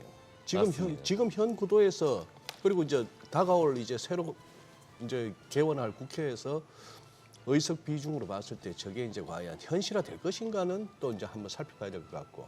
맞습니다. 좀 전에 나왔던 화면에 나왔습니다만 실적 컨센서스는 생각보다 약하네요. 작년보다 네. 금융주들이. 아무래도 좀 그럴 수밖에 없는 게 네. 그 작년에 일단 뭐 금리가 높은 상태였고 이제 올해는 굉장히 좀 내려갈 거라고 시장이 받지 않습니까? 예. 그런 상태에서 전망치를 아마 높게 주지 못했을 거고 되려 이제 금리가 조금씩 떨어지게 되면은 수익성이 떨어지지 않을까라고 이제 사실은 전망을 했던 것 같아요. 저렇게 그러다 두 자릿수로 보니까 막 떨어지나? 네네 그렇기 영업이익이나 때문에 아마 단기 그랬던 것 수익이? 같고요. 네. 아니 미국에서는 보면 주요 아이비들 같은 경우 실적 좋잖아요. 좋죠. 뭐 근데 JP 모건 이런 데 보면 뭐 예. 우리나라는 그러네요. 다르네요 좀. 예. 네. 뭐 실적 자체가 안 좋거나 그런 건 안 아니죠. 좋은 건 네, 아닌데. 근데 이제 전망치가 이제 그 작년하고 올해 비교했을 때는 좀 떨어질 수 있는 거죠. 그렇죠. 예, 그러니까 지난해 대비 영업이익이 좀 떨어진다 이런 얘기인 거잖아요. 네네 상승률이라든지 이런 예, 것들이 예. 떨어지거나 그럴 수 있는 거죠. 그렇기 때문에 그런 것 같고요. 그다음에 그 밸류 프로그램의 사실 근본 핵심은 결국 주주 환원이지 않습니까? 예. 그러니까 주주 환원에 우리가 가장 크게 느끼는 것들은 배당 아니면 뭐 최근 또 트렌드 중에 하나 자사주 소각 이런 네. 거지 않습니까? 그러니까 그런 것들을 이제 사실 기업들이 했어야 되는 거죠. 근데 그렇지 못했던 게 있었기 때문에 정부가 계속적으로 뭔가 압박 약간 가는 듯한 정책을 내는 거고 제가 개인적 의견을 드리면은 야당에서 무언가 태클을 걸 수는 있겠지만 네. 증시의 어떤 부흥이라든지 이런 측면에서 좀 우리나라 증시가 좀 저평가됐던 인식은 다 같이 있긴 있을 겁니다. 그렇기 때문에 엄청나게 뭔가 크게 뭔가 확 바꾼다지 그러진 않을 거다. 다만 이제 뭔가 숫자라든지 민감한 부분을 좀 조정을 하지는 않을까. 그래서 이 밸류업 프로그램의 어떤 전체적인 흐름이 장기적으로 가야 되지 않습니까? 정책이라고 예. 하는 게. 그렇기 때문에 저 방향성을 그냥 유지가 된 상태에서 여든 야든 정치적으로 좀 이 방향을 좀 유지를 시켜줬으면 하는 바람은 좀 있거든요. 투자자 측면에서는. 그래서 전체적으로 우리나라 증시가 약간은 좀 한 단계 좀 올라오는 그런 네. 모습은 좀 나와야 된다라고 저는 좀 의견을 드리고 싶습니다. 자사주 소각 말씀해 주셨으니까 제약바이오 섹터도 지금 자사주 매입 소각 이슈가 셀트리온 그룹주가 있잖아요. 네, 또 맞습니다. 최근에 보니까 순환매 차원에서도 어제 뭐 투자자들 관심을 받는 상황인 것 같고요. 네, 맞습니다. 이 자사주 매입 같은 경우 제가 한번 설명을 드린 적이 있습니다. 사실은 미국 같은 경우에는 이 자사주를 매입하는 순간부터 시장 유통 물량이 줄지 않습니다. 그렇죠. 그러니까 결국에는 이 주주가치 제고의 어떤 노력의 결과가 나오게 되는데 우리나라는 전통적으로 지금까지 역사적으로 봤을 때 예. 자사주를 매입한 상태에서 소각을 하는 게 아니고 다시 이거 시장에 내놨지 않습니까? 들고 있다 좀 오르면 또 네네네. 그걸로 또 챙기더라고요. 그러니까 예. 이게 유통 물량이 잠시 줄었다가 다시 잠시 줄었다가 원래 돌아와 버리니까 자사주 매입 자체가 사실은 호재인데 매입에 의미를 두는 게 아니고 소각에 사실은 의미를 주는 그래야 사실은 되죠. 소각은 사실 의미가 없는 거거든요. 예. 매입할 때 이미 유통이 줄어야 되기 때문에 거기에 초점을 대는데 우리나라는 유독 워낙에 안 좋았던 게 있었기 때문에 소각에 더 초점을 두는 거고 정부도 지금 자사주 소각을 하라고 자꾸 강조를 많이 하지 않습니까? 네. 그리고 일부 이제 기업들이 최근에 자사주 소각을 조금씩 하고 있는 거고 이 바이오 섹터 내에서 보니까 셀트리온, HK 이노엔, 휴메딕스, 유유제약 이런 기업들이 보니까 자사주 매입 소각을 좀 활발히 하고 있습니다. 그중에 대형주 중에서는 이 셀트리온이 지금 보니까 지난주 공시를 했었는데요. 자사주 750억 추가 매입을 하고 소각을 하겠다라고 공시를 했고요. 기존에 매입한 자사주 합쳐가지고 총 2천억의 물량을 소각을 하겠다. 계속적으로 물량을 줄여버리는 거죠. 발행 주식 수를. 그렇기 때문에 지금 주주가치 제고 노력을 꾸준히 하고 있는 거고요. 지난 1월 달에도 보유자사주 20%를 소각을 했습니다. 그래서 올해 들어서 지금 자사주 중에 한 30% 물량을 지금 소각을 해가지고 한 6천억 규모를 줄였습니다. 그렇기 네. 때문에 아주 지금 많은 노력을 하고 있는 거고요. 이거는 주주 친화 정책의 측면에서만 지금 움직이고 있는 거고 우리가 이 셀트리온을 바라볼 때는 본업을 지금 바라봐야 됩니다. 그러니까 본업도 지금 사실은 잘 되고 있습니다. 바이오 예. 시밀러들이 예. 지금 FDA 승인도 받고 지금 품목 허가 받고 있고 신약이 지금 나올 막 단계에 있는데 이런 점들은 사실 요새 부각이 많이 안 돼 있거든요. 그렇기 때문에 셀트리온은 지금 주주 친화 정책도 잘하고 있고 사업적인 방향성도 잘 되고 있기 때문에 전반적으로 셀트리온 자체는 지금 뭔가 시장에서 요구하는 대로 잘 가고 있다. 투자자들이 요구하는 대로. 근데도 주가는 사실은 잘 보시면은 힘이 너무 없어요. 네. 그렇기 때문에 어느 순간 셀트리온의 주가 탄력성이 나올 건데 그때가 언젠가 한번 또 지켜볼 필요는 있을 것 같고 지금은 제가 의견을 드리자면은 주가는 비교적 싼 구간에 있다 이렇게 의견을 좀 드려보고 싶습니다. 근데 어제 2차 전지주들도 이렇게 보면서 느낀 게 다 같이 가는 게 아니고 그동안 많이 올랐던 거는 못 가거나 이렇게 하락하는 반면에 그동안 이렇게 좀 소외되거나 좀 눌렸던 종목들이 이제 튀는 거. 뭐 리튬 관련주들이. 그러니까 엔캠이 어제 빠지잖아요. 2차 전지 나머지 뭐 양극재 이런 쪽이나 셀 쪽은 오르는데 이제 그런 상황이었습니다. 한번 2차 전지 그동안에 조금 뭐 고생이 심했는데 한번 조금 뭐 이제는 시장에서의 사업적인 설명이 별로 귀에 안 들어와요. 그동안에는 테슬라 주가 오르면 2차 전지도 뭐 호재라 봤고 테슬라 빠지면은 조금 그래서 2차 전지도 부담이다 이랬는데 테슬라는 열일 빠지는데도 우리가 오르니까 이제 뭐 제각각 수급인 것 같은데요. 2차 전지 한번 짚어주시죠. 일단 2차 전지는 제가 하반기 정도는 저도 반등할 수 있을 거라 보고 있는데 이제 몇 가지 모멘텀을 조금 우리가 기대해 볼 수 있는 것들 중에 지금 약간 기대치 나였지만 역시나 금리 인하를 하게 되면 사람들이 네. 차를 좀 구매할 것이다. 네. 그러면 전기차 구매하는 데 있어 부담이 좀 줄 거다. 그래서 이 금리 인하를 아무래도 가장 많이 이야기했던 것 같고요. 그다음에 이 8월부터 해서 우리나라 LG 엔솔이 원통형 배터리 출시를 하게 됩니다. 이 원통형 배터리가 또 나름 이제 원통형 배터리 내에 어떤 기술적 단계에 있어서 차세대 배터리를 지금 가장 가시적으로 보이고 있기 때문에 예. 그리고 여기는 실제로 숫자로도 많이 나올 수 있는 이제 제품이기 때문에 이 원통형 배터리가 이제 4680이죠. 이 배터리가 이제 등장을 좀 하면서 실적을 좀 견인할 수 있다. 이렇게 지금 이야기를 하고 있고 실제로 전기차 성능도 좋아지기 때문에 또 소비자들의 니즈를 또 끌어낼 수 있다. 그래서 지금 8월 달 이런 제품이 나오면서 시장의 분위기를 좀 바꿀 수 있나 한번 지켜볼 필요가 있는 거죠. 그럼 이런 것들이 제가 볼 때는 중요 모멘텀, 그러니까 전체적으로 섹터를 좀 이끌 수 있는 흐름이 그런 내용들이기 때문에 저는 이런 내용을 중점적으로 보시면 될 것 같다 말씀드리겠고요. 지금은 아직 4월입니다. 그죠? 그러면 시간적으로 봤을 때는 4, 5, 6, 그러니까 2분기는 좀 넘겨야 돼요. 최소한. 그러니까 아직 2차 전지가 뭔가 추세적으로 쭉 반등을 한다? 그런 시기는 아니라는 거죠. 그렇기 때문에 단기적으로 내가 뭔가 좀 10% 수익을 내보겠다. 그러시는 분들은 아직 2차 전지 쪽에 굳이 들어올 필요 없습니다. 다만 이제 제가 장기적 관점에서는 저도 지금 늘 말씀드리고 있지만 가격이 아주 싼 구간에 계속 유지가 되고 있기 때문에 예. 지금 상태에서는 꾸준히 분할 매수할 수 있으면은 여유 현금 있을 때마다 좀 담아 두시면은 향후에는 좀 더 좋은 결과를 낼 수 있다는 거죠.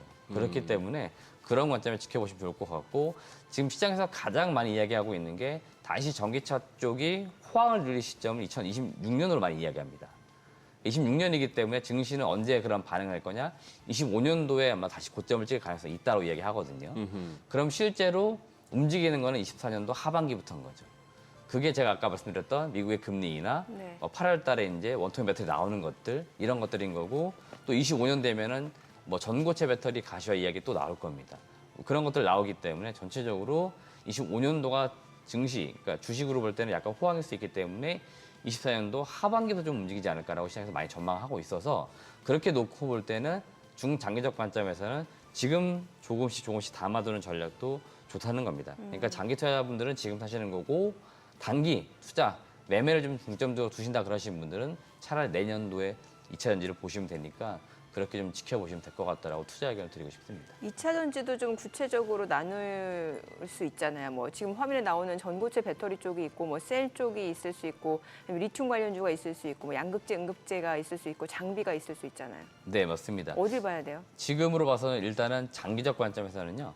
양극재 또는 음극재를 담아두시면 좋아요. 양극재, 예, 음극재. 일단은 그러면은 기존에 뭐 에코프로 BM과 그룹주라든지 네, 포스코 퓨처엠, 포스코 퓨처 기존에 막 LNF. 많이 올라갔던 그런 쪽이네요. 맞습니다. 보면. 예. 그러니까 여기가 결국 시장 그러니까 섹터 반응 나올 때 먼저 움직일 거라는 거예요. 다시 예, 한번. 예. 그렇기 때문에 이쪽을 보시라 말씀드리는 거고요. 지금 장비주들도 생각보다 많이 쉬고 있는데요. 장비주들 지금 전방 업체들이죠. 배터리 업체들의 투자 사이클이 약간 지연되거나 그랬기 때문에 약간 눌려 있는 건데요. 다시 투자 사이클 돌아오게 되면은 그쪽은 이제 장비 수주가 나올 가능성이 매우 높으니까 이쪽은 먼저 들어가시기보다는 전방 업체, LG 엔솔이나 삼성 SDI가 어디에 투자를 더 크게 합니다, 금액을 늘립니다 이런 이야기 나올 때 장비 수주 금액도 크게 나올 거니까 그때 들어가시는 건 늦진 않습니다. 그렇기 때문에 전방 업체들의 투자 사이클, 요건 아마 대체로 각 기업별 실적 발표 자리에서 많이 질문이 오가기 때문에 여기서 답을 얻을 수 있어요. 그러니까 뭐 LG 엔솔이 뭐 이번 달 실적 발표 나오는데 그때 뭐 언제 투자가 재개된다, 투자를 언제 좀 어디서 한다 이런 것들 나올 거죠. 그럴 때를 그런 시점들을 잘 여러분들이 체크해 보시는 게 좋으니까 장비주들은 그 즈음 다시 한번 들어가 보시면 좋을 것 같다라고 말씀을 좀 드리고 싶습니다. 네, 지금 시각 8시 51분 향해 갑니다. 오늘 양시장 호가 상황 체크해 보겠습니다. 먼저 코스피 예상 체결지수부터 확인해 보도록 하죠. 오늘 코스피가 0.7% 상승이 예상되고요. 예상 체결지수는 2,649포인트입니다. 어제 코스피 같은 경우는 장중 고점 부근에서 이제 종가가 형성이 됐고요. 코스닥도 어제 상승으로 마무리가 됐는데 코스닥 오늘은 강보합권 예상됩니다. 예상 체결지수 847포인트입니다. 오늘 호가로 봤을 때는 코스피 거래소 쪽 상승 탄력이 조금 더 커질 걸로 보여지고요. 시가총액 상위 종목 예상 체결가 보도록 하겠습니다. 삼성전자가 오늘 1.9% 상승 예상되고요. 호가는 77,600원. 그리고 SK하이닉스도 1.98% 상승이 예상됩니다. 예상 체결가는 17만 5천 원으로 집계가 되고 있는 상황이고요. 현대차가 2% 강세가 예상됩니다. 호가는 25만 원이죠. 지금 화면 지금 시가총액 상위 종목 예상 체결가 좀 넘겨주셔야 될 것 같은데 기아가 0.7% 상승이 예상되고요. LG에너지솔루션, 삼성바이오로직스는 보합 출발 예상되고 있습니다. 삼성전자 우선주 1.7% 상승 예상되고요. 호가는 6만 5천 원이죠. 현대차, 기아 오늘 호가에서도 상승 출발 예상이 됩니다. 각각 2%, 0.7% 오름세 예상되고요. 셀트리온 보합 출발 예상됩니다. 예상 체결가 17만 8,700원. 포스코홀딩스가 1% 상승 예상됩니다. 호가는 39만 9천 원이고요. 네이버는 보합 출발 예상되고 있습니다. 자, 어제 많이 올랐던 금융주들 오늘장 호가에서도 지금 상승이 예상되는데 특히 KB금융이 2.8% 강세가 예상되고요. 호가는 7만 1,500원, 신한지주 0.9% 상승 예상되고요. 그밖에 하나금융지주, 키움증권, 삼성생명도 상승 출발 예상되고 있습니다. 코스닥 시가총액 상위 종목 예상 체결가도 보도록 하겠습니다. 에코프로빔 오늘 지금 현재 보합이 예상되고요. 어제 5% 좀 반등을 보여줬고 오늘 호가에서는 아직까지는 뚜렷한 움직임 나타나지 않고 있는 상황이고요. HLB가 0.4% 상승이 예상됩니다. 예상 체결가 10만 6,700원. 알테오젠 지금 강보합권 예상되고요. 엔캠이 오늘 2.7% 반등 예상됩니다. 호가는 28만 2,500원이고요. HPSP도 2.4% 상승이 예상됩니다. 예상 체결가는 4만 4,800원. 리노공업도 1.4% 상승 예상되고요. 호가는 25만 3천 원이죠. 셀트리온지약 보합 예상되고요.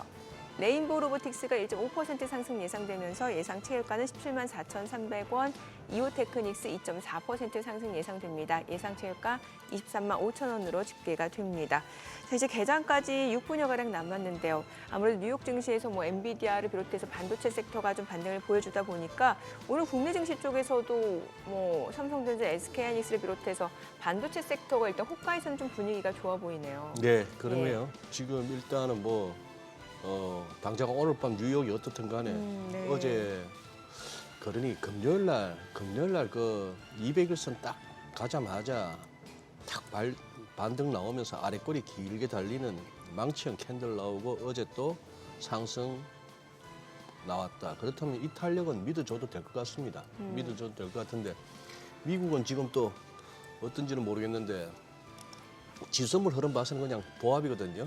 어제 이제 다시 급하게 반등으로 되돌리고 나서 또 이제 숨 고르기 하고 하는 그런 양상인데 우리 장은 어쨌거나 보니 어제 그동안에 잘 갔던 무슨 전선 관련주들 네. 이런 쪽들이 또 어제 같은 날은 밀리고 하는 거 보니까 이 돈이란 게 그런가 봐요. 빠네요. 요 안에서 이쪽으로 확 갔다가 털고 나면 또 그냥 그렇죠. 시장에서 빠져나기보다도 예. 다른 쪽으로 더 가니까. 그러니까 새로운 투자처를 찾는 거죠, 계속. 그러니까 계속해서 이 돌아가는 이 수급이 어느 쪽으로 몰리는가는 그때그때 해서 계속 촉각을 세워야 소외되지 않을 거 아니에요. 그렇죠.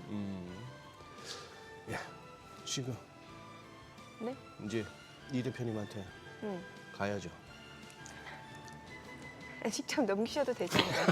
제가 가운데서 한번 토스를 할까요? 네네. 네. 오늘 보니까 호가에서는 반도체가 좀 좋아 보이는데 어떨까요? 이게 어떤 시청자분들은 데드캣 바운스라고 얘기하시는 분들도 있고 또 이제 그 대표님 시각에 의하면은 일시적으로 조금 과했던 측면이 있으니까 좀 쉬어갔다가 다시 또 추세적으로 움직일 수 있다 이런 뷰신 거잖아요. 네, 맞습니다. 예. 저는 딱 그 뷰이고요. 오늘도 지금 삼전하고 이제 하이닉스가 지금 호가에서 비교적 강한데 일단 어제 엔비디아 좀 주가 예. 강했지 않습니까? 그러니까 반도체 섹터로 자금이 오늘 좀 돌아오는지 봐야 될 것 같고 어제도 그 시장 우리나라 증시 보시면은 전체로 분위기 좋았는데 반도체 쪽이 좀 약간 약했거든요.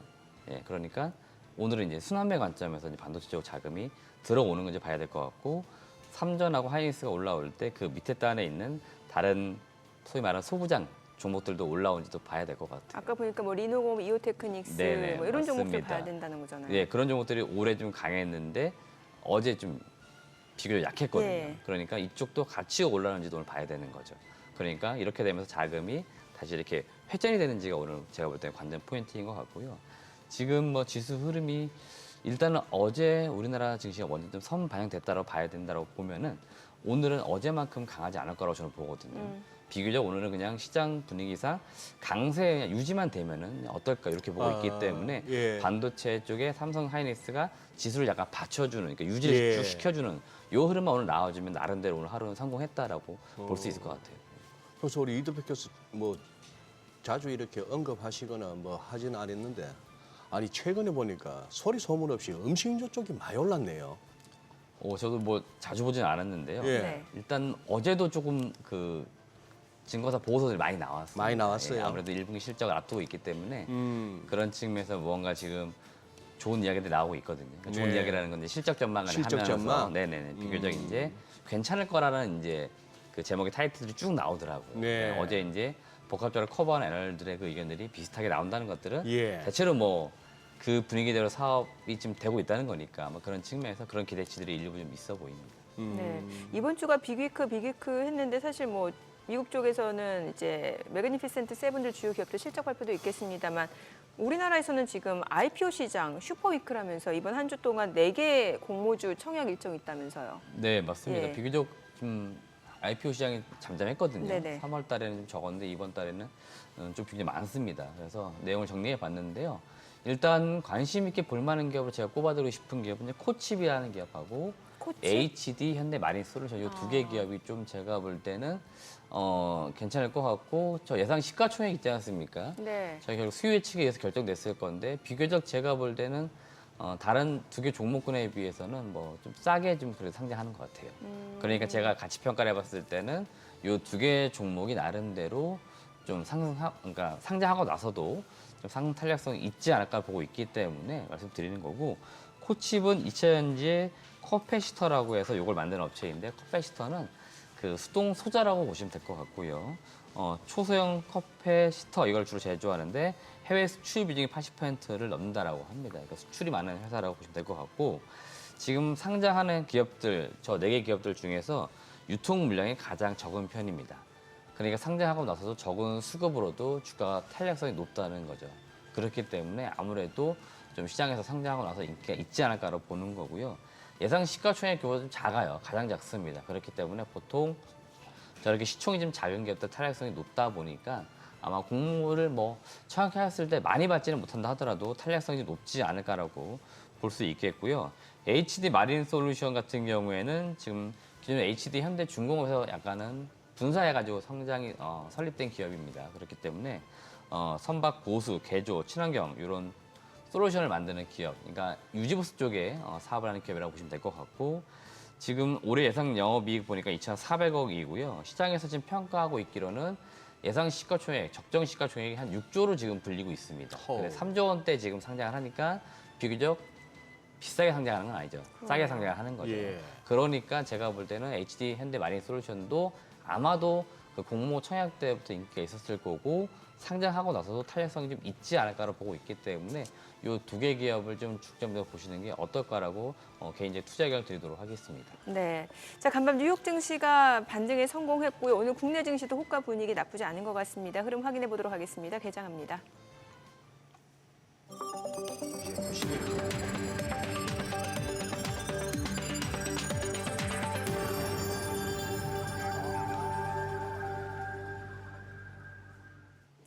네, 4월 23일 화요일 국내 증시 개장했습니다. 간밤 뉴욕 증시가 그동안의 하락을 딛고 반등에 성공했고요. 나스닥이 1% 넘게 올랐습니다. 엔비디아가 반등에 성공했고 슈퍼마이크로 컴퓨터 SMCI도 상승했고요. 그따라 오늘 호가에서는 국내 증시 반도체 섹터 쪽에서 다시 한번 매수세가 유입될 것으로 기대가 모아지고 있는 상황이고요.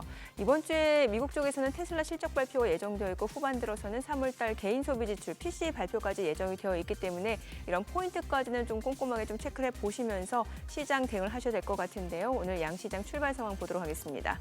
먼저 코스피입니다. 지금 현재 강보합권이네요. 2632포인트, 코스닥 0.4% 올라갑니다. 849포인트입니다.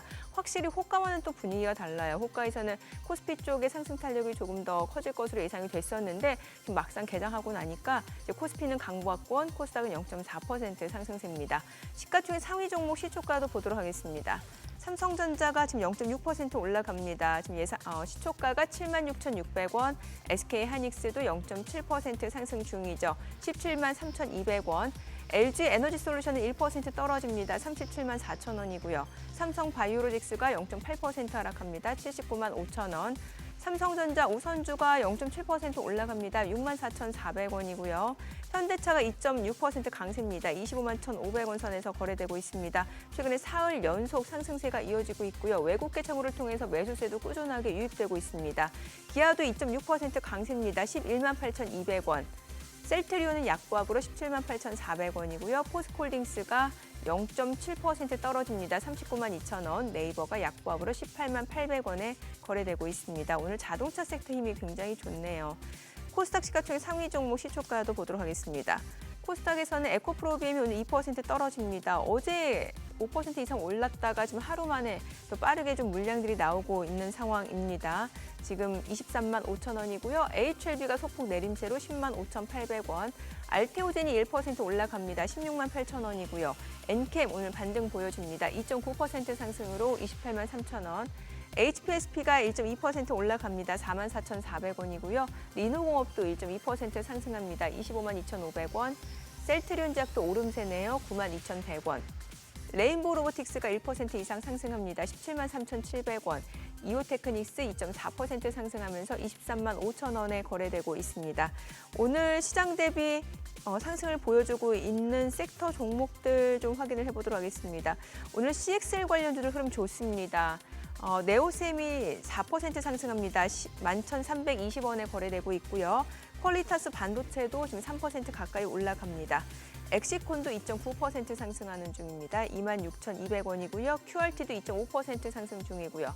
코리아 서키트도 지금 1% 이상 올라갑니다. 오픈엣지 테크놀로지도 2% 이상 상승하면서 27,050원에 거래되고 있고요. 오킨스 전자도 1.8% 상승 보여줍니다. 오늘 CXL 관련주들 상승 보여주고 있고 뉴로모픽 반도체 관련주들도 올라갑니다. 에이징랜드가 지금 3.7% 올라갑니다. 57,800원이고요. 자람 테크놀로지는 0.6% 상승 중이고요. 네페스아크가 1.5% 상승, NCN도 2.5% 상승 보여줍니다. 오늘 또 뉴로모픽 반도체 관련주들 올라가고 온디바이스 AI 관련주들 올라갑니다. 제주반도체가 4% 올라갑니다. 23,000원이고요. 가온칩스도 3% 올라갑니다. 그리고 퀄리타스 반도체 같은 경우는 반도체 쪽 여러 섹터에 속해 있는 상황이고 오픈엣지 테크놀로지도 마찬가지고요. 그밖에 이제 QRT, 칩스앤미디어 지금 상승세 보여주고 있는 상황이고요. 자, HBM 관련주들도 봐야겠죠. 한미반도체 어제 많이 떨어졌던 만큼 하루 만에 그 낙폭을 좀 많이 하고 있습니다. 5% 이상 상승하면서 13만 4,200원이고요. DIT도 3.4% 상승 중입니다. 28,450원. 그밖에 워트도 지금 2.8% 상승 중이고요.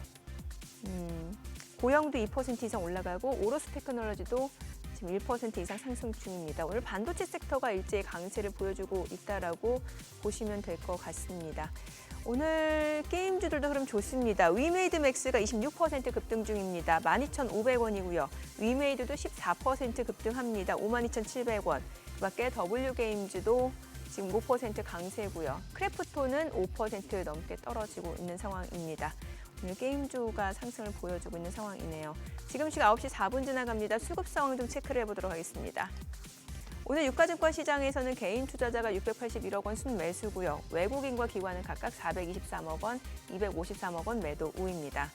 코스닥에서도 개인 투자자가 홀로 순매수입니다. 391억 원 순매수고요. 외국인과 기관 각각 337억 원, 30억 원 매도 우입니다. 지금 시각 9시 5분 지나갑니다. 환율 좀 체크해 보도록 하겠습니다. 오늘 외환시장 개장 상황입니다. 달러 원화율은 30전 하락한 1,378원 90전에 개장이 됐습니다. 자, 오늘 보니까 지금 순환매적인 차원에서 좀 조정받았던 섹터들이 좀 많이 올라가네요. 예, 그러네요. 아, 진짜 동시호가 때 나오는 호가는 진짜 그게 믿을 게 못 되는데 그래도 또 보면 시간이 이렇게 가면 갈수록 또 그쪽에 수렴하는 느낌도 들고 근데 이게 요즘은 이 개장처는 완전 매번 그 느낌이에요. 어떤 느낌이요? 정민 씨가 해보셨는지 모르겠는데 이 쪼는 느낌 매번 이거 히든 쪼는 느낌 오늘은 뭐가 뜰까?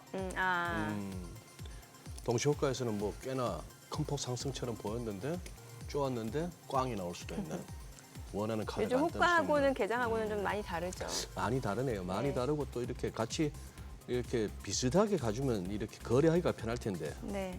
미국 장하고 비슷하게 예, 같이 그렇죠. 동조해주면 편할 텐데 그렇지는 않은 게 또 시장이 또 그럴 때도 있고 하니까 그나저나 또 외국인들 또 수급을 계속 살펴야 되겠는데 잠잠할 수는 있겠다. 그죠? 네. 네. 아니 근데 지금 보니까 아까 게임주 중에서도 다 가는 건 아니고 이래저래 가는 와중에 크래프톤은 못 가기도 하고 어제 무슨 또 엔트주 중에 또 같이 빠지고 같이 오르는 거 아니니까 확실히 이제 재료 따라 뉴스 따라 가긴 하는데 하이브에 뭔 일이 있었습니까? 하이브 제가 정확한 내막까지는 모르지만 뭔가 좀 약간 내분처럼 뭔가 내분- 이슈가 좀 내분이 있는 것 같습니다. 있다? 네네. 그래서 그 자회사 이슈인 것 같기도 한데요. 네. 그 이슈 때문에 좀 일부 좀 시장에 어제 영향을 미친 것으로 보입니다. 그래서 내부에 갈등이라고 하는데 이거는 사실은 외부에서는 알 수 없는 거죠. 외부에서는 어떤 알 이야기들이 수 없- 오고 가는지는 알 수 없는 거고 이게 이제 기사가 되고 이제 시장에 전달되면서 이제 악재처럼 이제 반응은 되었는데요. 이런 것들은 또 시간이 지나고 나야 됩니다. 한참 시간이 지나야죠. 이런 것들이 예. 싸우고 난데 한 번에 갈등이 해결되지는 않지 않습니까? 그러다 보니까 이건 좀 시간이 약간 걸리지 않을까 보는 거고요. 결국에는 또 다시 이 기업의 어떤 펀더멘탈 가치에 또 그 실적이나 이런 것들 가치를 또 많이 시장은 봅니다. 그렇기 때문에 주가가 설령 급락했다 하더라도 어느 선에서 멈추기 마련이죠. 그즈음 당기자 바닥이라고 인식을 하시고 사두시면 될 것 같고 하이브는 지금 사실은 그렇게까지 주가가 비싼 편은 사실 아니에요. 비싼 그렇게 편은 아니다. 아니기 때문에 예, 지금 가격대에서 더 내려간다 이렇게 좀 보기는 어렵고요. 그냥 바닥권 정도에서 움직입니다. 이렇게 보시면 될 것 같습니다. 네. 기업 탐방 다녀오셨죠? 어디 다녀오셨나요? 네, 이번에 제가 다녀온 기업은 펨텍이라고 하는 펨텍. 기업이에요. 펨텍은 주요 사업이 카메라 모듈을 이제 검사하는 업체라 장비를 만드는 업체라고 보시면 되겠고 반도체 자동화 장비도 일부 조금씩 시작을 하고 있기 때문에 이쪽에 성장성을 가져가려고 하는 기업이다라고 보시면 될 것 같습니다. 우선 메인 사업인 카메라 모듈 검사 장비. 동사는 일단 CCM이라는 단어를 많이 표현합니다. 컴팩트 카메라 모듈인데요. 그냥 카메라 모듈 검사 장비라고 보시면 될 것 같아요. 그래서 이 장비를 주로 만드는 업체이고요. 주요 경쟁사 동종 업종이 하이비전 시스템. 이 기업도 제가 한번 탐방 다녀와서 소개를 네. 시켜드렸습니다. 그래서 직접적인 경쟁사라고 보시면 될 것 같고 라운피플 이런 기업들하고 경쟁을 하고 있습니다. 이 CCM 시장은 지속적으로 성장을 하고 있는데요. 그 이유가 크게 세 가지라고 보시면 될 것 같아요. 첫 번째는 프리미엄 스마트폰은 지속적으로 잘 팔리고 있습니다. 그러니까 스마트폰은 좀 덜 팔린 것처럼 보이고 약간 둔화된 것처럼 보이지만 실제로 고가의 제품은 잘 팔리고 있습니다. 이런 것들은 아무래도 그 신흥국이나 이런 쪽에서 중저가 보급형을 많이 쓰다가 소득 수준들이 올라오면서 점점 하이 이제 퀄리티의 제품을 쓰려고 하는 수요가 늘어나면서 프리미엄 어떤 제품들을 쓰려는 니즈가 생기다 보니까 이 프리미엄 스마트폰의 어떤 수요의 증가로 인해 가지고 당연히 이쪽에 이제 카메라 모듈이 많이 들어가다 보니까 이쪽에서 무언가 매출이 많이 증가를 하고 있고요. 차량용, 그러니까 전장용 카메라 시장이 지금 커지고 있기 때문에 이쪽에서 역시 수요가 늘고 있고 최근에 XR, MR 헤드셋 이런 게 등장을 합니다. 이쪽에도 카메라 모듈이 들어가기 때문에 여기에서 역시나 시장이 커지면서 관련 장비 수요가 늘고 있다라고 보시면 되겠습니다. 더 구체적으로 설명을 드리게 되면은 이 프리미엄 스마트폰 점유율은 2019년만 하더라도 15% 정도였는데 작년에 24%까지 올라왔습니다. 그러니까 글로벌 이 스마트폰 시장의 트렌드 자체가 중저가 시장에서 점점 이 프리미엄 시장이 커지는 쪽으로 가고 있는 거죠. 그렇기 때문에 애플, 삼성이 주도하고 있는 이쪽에서 뭔가 시장이 좀 커지고 있다라고 보시면 되겠고 여기에서 동사가 지금 수혜를 보고 있는 거고요. 특히 동사 같은 경우에는 뭐 고객사를 밝히지 말라고 했는데 네. 북미에 있는 스마트폰 세트 업체, 가장 큰 업체 다 아실 겁니다. 이 업체인데 이 업체가 작년부터 해서 폴 디디즘과 관련된 카메라 모듈을 탑재하기 시작을 했습니다. 처음에는 가장 최상위 버전에만 넣었는데 올해 나오는 건 아마 최상위 그 다음 버전, 그러니까 2개 모델에 아마 폴 디디즘을 적용시킬 것 같고요. 이렇게 되게 되면 당연히 동사의 검사 장비도 많이 들어갈 수밖에 없습니다. 그래서 아마 이런 쪽에서 올해도 매출이 좀 확 늘지 않을까라고 보는 거고요. 두 번째 차량용 CCM은 동사가 중국의 NT안이라고 하는 기업을 작년 10월에 인수를 했습니다. 동사가 지분 한 70%를 가지고 있는데 이 NT안이라는 기업은 중국 내에서 일단 주로 사업을 하는데 중국 내에 차량용 카메라를 주로 많이 이제 공급하는 업체라고 보시면 되겠고 이쪽에서 동사의 어떤 장비가 아주 많이 들어가고 있다라고 보시면 될 것 같고요.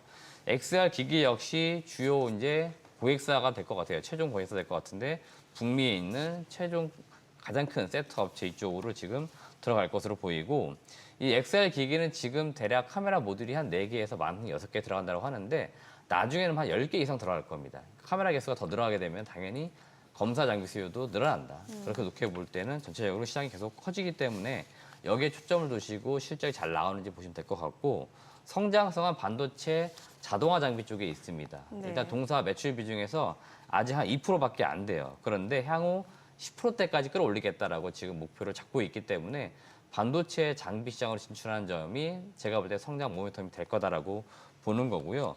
동사의 장비는 반도체 검사 장비입니다. 불량 분석, 시료 제조 장비라고 하는데 이게 지금 세계 최초로 여러 공정에 각각에 들어가는 장비를 통합적으로 쓸 수 있게 만든 장비입니다.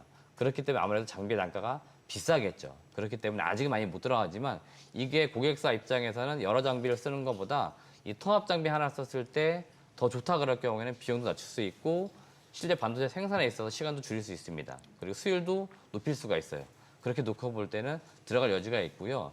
역시나 고객사를 아직 밝히고 있지는 않지만 제가 추정해 봤을 때는 SK 하이닉스 쪽이 아닐까라고 생각하고 있거든요. 그렇기 때문에 지금 전방 칩 메이커사로 들어가게 될 경우에 장비가 많이 들어가게 될 경우에는 상당히 지금 좋을 것으로 보이고 일부 부품을 지금 내재화시키면서 마진율을 좀 끌어올리고 있습니다. 예. 그래서 영업이익률도 지금 높이려고 하고 있기 때문에 성장 모멘텀은 반도체 장비 쪽에서 보자라고 말씀드리겠습니다.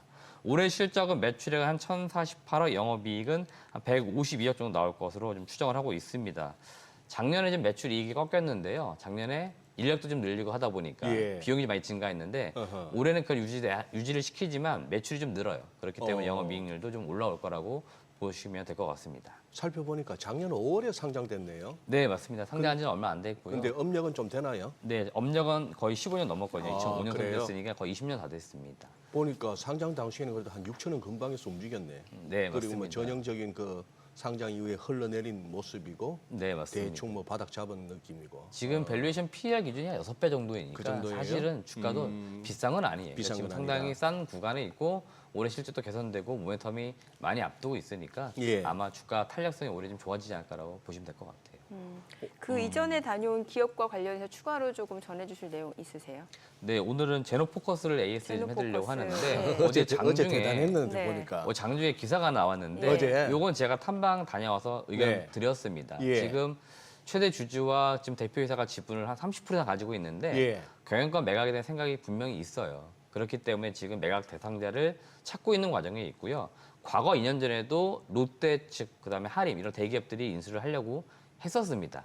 근데 그 당시 제가 알아봤을 때는 이 판매하고자 하는 지분을 매각하고자 하는 최대 주주 측과 매입하고자 하는 측의 어떤 가격의 어떤 이 조율이 안 맞았거든요. 예, 그러다 예. 보니까 지분을 넘기지 못했는데요. 지금 다시 한번 이런 것들이 부각이 되고 있고 지금 어제 나온 언론 보도를 보니까 글로벌 화학사가 될 거다는 이야기하고 있습니다. 그러니까 기존의 고객사들이거든요. 예. 그러니까 고객사들 중에서 제노포커스가 워낙에 재료 자체는 좋다 보니까 그걸 좀 노리고서 인수하려고 한다. 그러니까 사업적 시너지를 위해서 그런 측면이 있고요. 대기업군들이 최근에 이 바이오에 많이 진출하고 있잖아요. 네. 그러다 보니까 바이오 효소나 이런 것들을 생산하는 제노포커스가 매력적이거든요. 그러다 보니까 아무래도 인수하려는 의지가 있다 보니 지금 아마 그런 단계에 있는 것 같고 아마 매각 주관사까지 선정이 된 것 같습니다. 네. 그렇기 때문에 이제 매입을 하고자 하는 원매자가 나타나게 되면은 협상이 좀 되지 않을까라고 보니까 아마 그 이슈가 계속적으로 시장에서는 나올 거다라고 보시면 될 것 같습니다. 네, 알겠습니다. 오늘 내용 잘 들었습니다. 고맙습니다. 예, 감사합니다.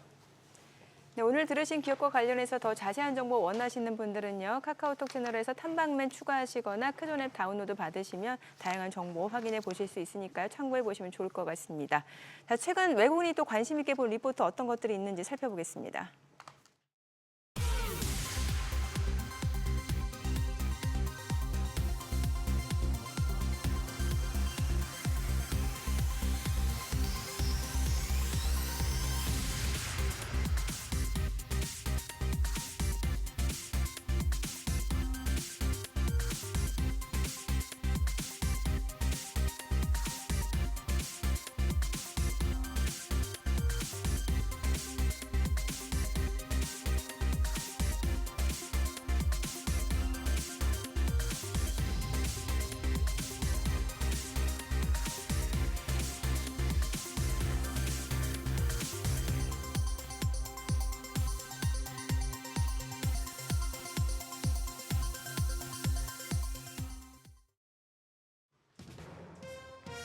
지금 시각 9시 15분 지나가고 있습니다. 간밤 미증시가 반등에 성공하자 우리 시장도 전 거래일에 이어서 추가적인 상승세를 나타내고 있습니다. 상승 폭이 그렇게 크진 않습니다만 코스피가 0.2% 강세 흐름 2634선에서 전개되고 있고요. 코스피보다는 코스닥이 상승폭이 더 큽니다. 0.63% 오름세 현재 851선 지나가고 있습니다. 수급 상황 체크하겠습니다. 유가증권 시장에서 오늘 지금 양매도가 나오고 있습니다. 외국인이 오늘도 958억 원 팔자세 연출하고 있고요. 기관도 182억 원 매도 우위, 개인 투자자만이 1,148억 원 순매수 기록 중입니다. 코스닥 시장도 보겠습니다. 코스닥에서도 양매도 연출 중입니다. 외국인이 480억 원, 기관이 소폭이지만 27억 원의 팔자세 보여주고 있고요. 여기서도 개인만이 558억 원 순매수 기록 중입니다. 업종별 흐름도 체크하시죠. 오늘 밸류업 기대감이 이어지면서 자동차 업종이 업종 상승률 가장 상단에 위치해 있고요. 우주항공과 국방, 그리고 반도체와 반도체 장비 업종도 오늘은 반등하는 모습입니다. 반면에 해운사와 화학업종 마이너스권에 위치해 있고요. 방송과 엔터테인먼트 업종은 하이브의 어두워 사태로 약보합권에서 전개되고 있습니다. 시장을 주도하고 있는 테마 종목별로 시세 체크하겠습니다. 먼저 개임주입니다. 오늘 개임주 장 초반부터 올라갑니다. 종목별로 주가 희비가 엇갈리고 있긴 한데요. 위메이드 맥스가 장 초반에 상한가를 기록하고 현재 지금 상승폭이 좀 줄어들긴 했습니다만 16.13% 질주합니다. 11,450원. 위메이드 역시 8.15% 상승권 49,750원 선에서 거래되고 있습니다. W게임주도 외국계 매수세의 7.4% 강세 흐름 유지되고 있습니다. 44,950원이고요. 액토즈 소프트가 4.43%, 네오리진이 2.15% 상승권에서 거래 중입니다. 반도체와 반도체 장비주 어제의 급락을 뒤로하고 강하게 반등하고 있는데요. 특히 CXL 테마가 가장 크게 뛰고 있습니다. 삼성전자와 SK하이닉스의 CSL 시장 선점 경쟁이 가속화되고 있다는 소식이 나왔고요. 이 소식 속에 관련주인 네오셈이 2.94% 상승 중입니다. 11,220원. 퀄리타스 반도체 1.57% 올라갑니다. 32,250원 선에서 거래되고 있고요. 오픈엣지 테크놀로지가 2.27% 강세로 27,050원. QRT가 2.58% 상승권 23,850원 선에서 거래되고 있고요. 엑시콘까지도 2.95% 강세 흐름 연출되고 있습니다. 비철금속 관련주도 보겠습니다. 비철금속 관련주 중에서는 알루미늄 관련 기업들의 상승세가 전개되고 있습니다. 최근에 바이든 미국 대통령의 중국산 알루미늄 관세 인상 추진 소식에 알루미늄 관련주가 주목을 받았었는데요. 반사이익을 얻을 수 있다는 기대감에 지수가 오르면서 비철금속 관련주 내에서 알루미늄 관련주가 상승하는 모습 보여주고 있습니다.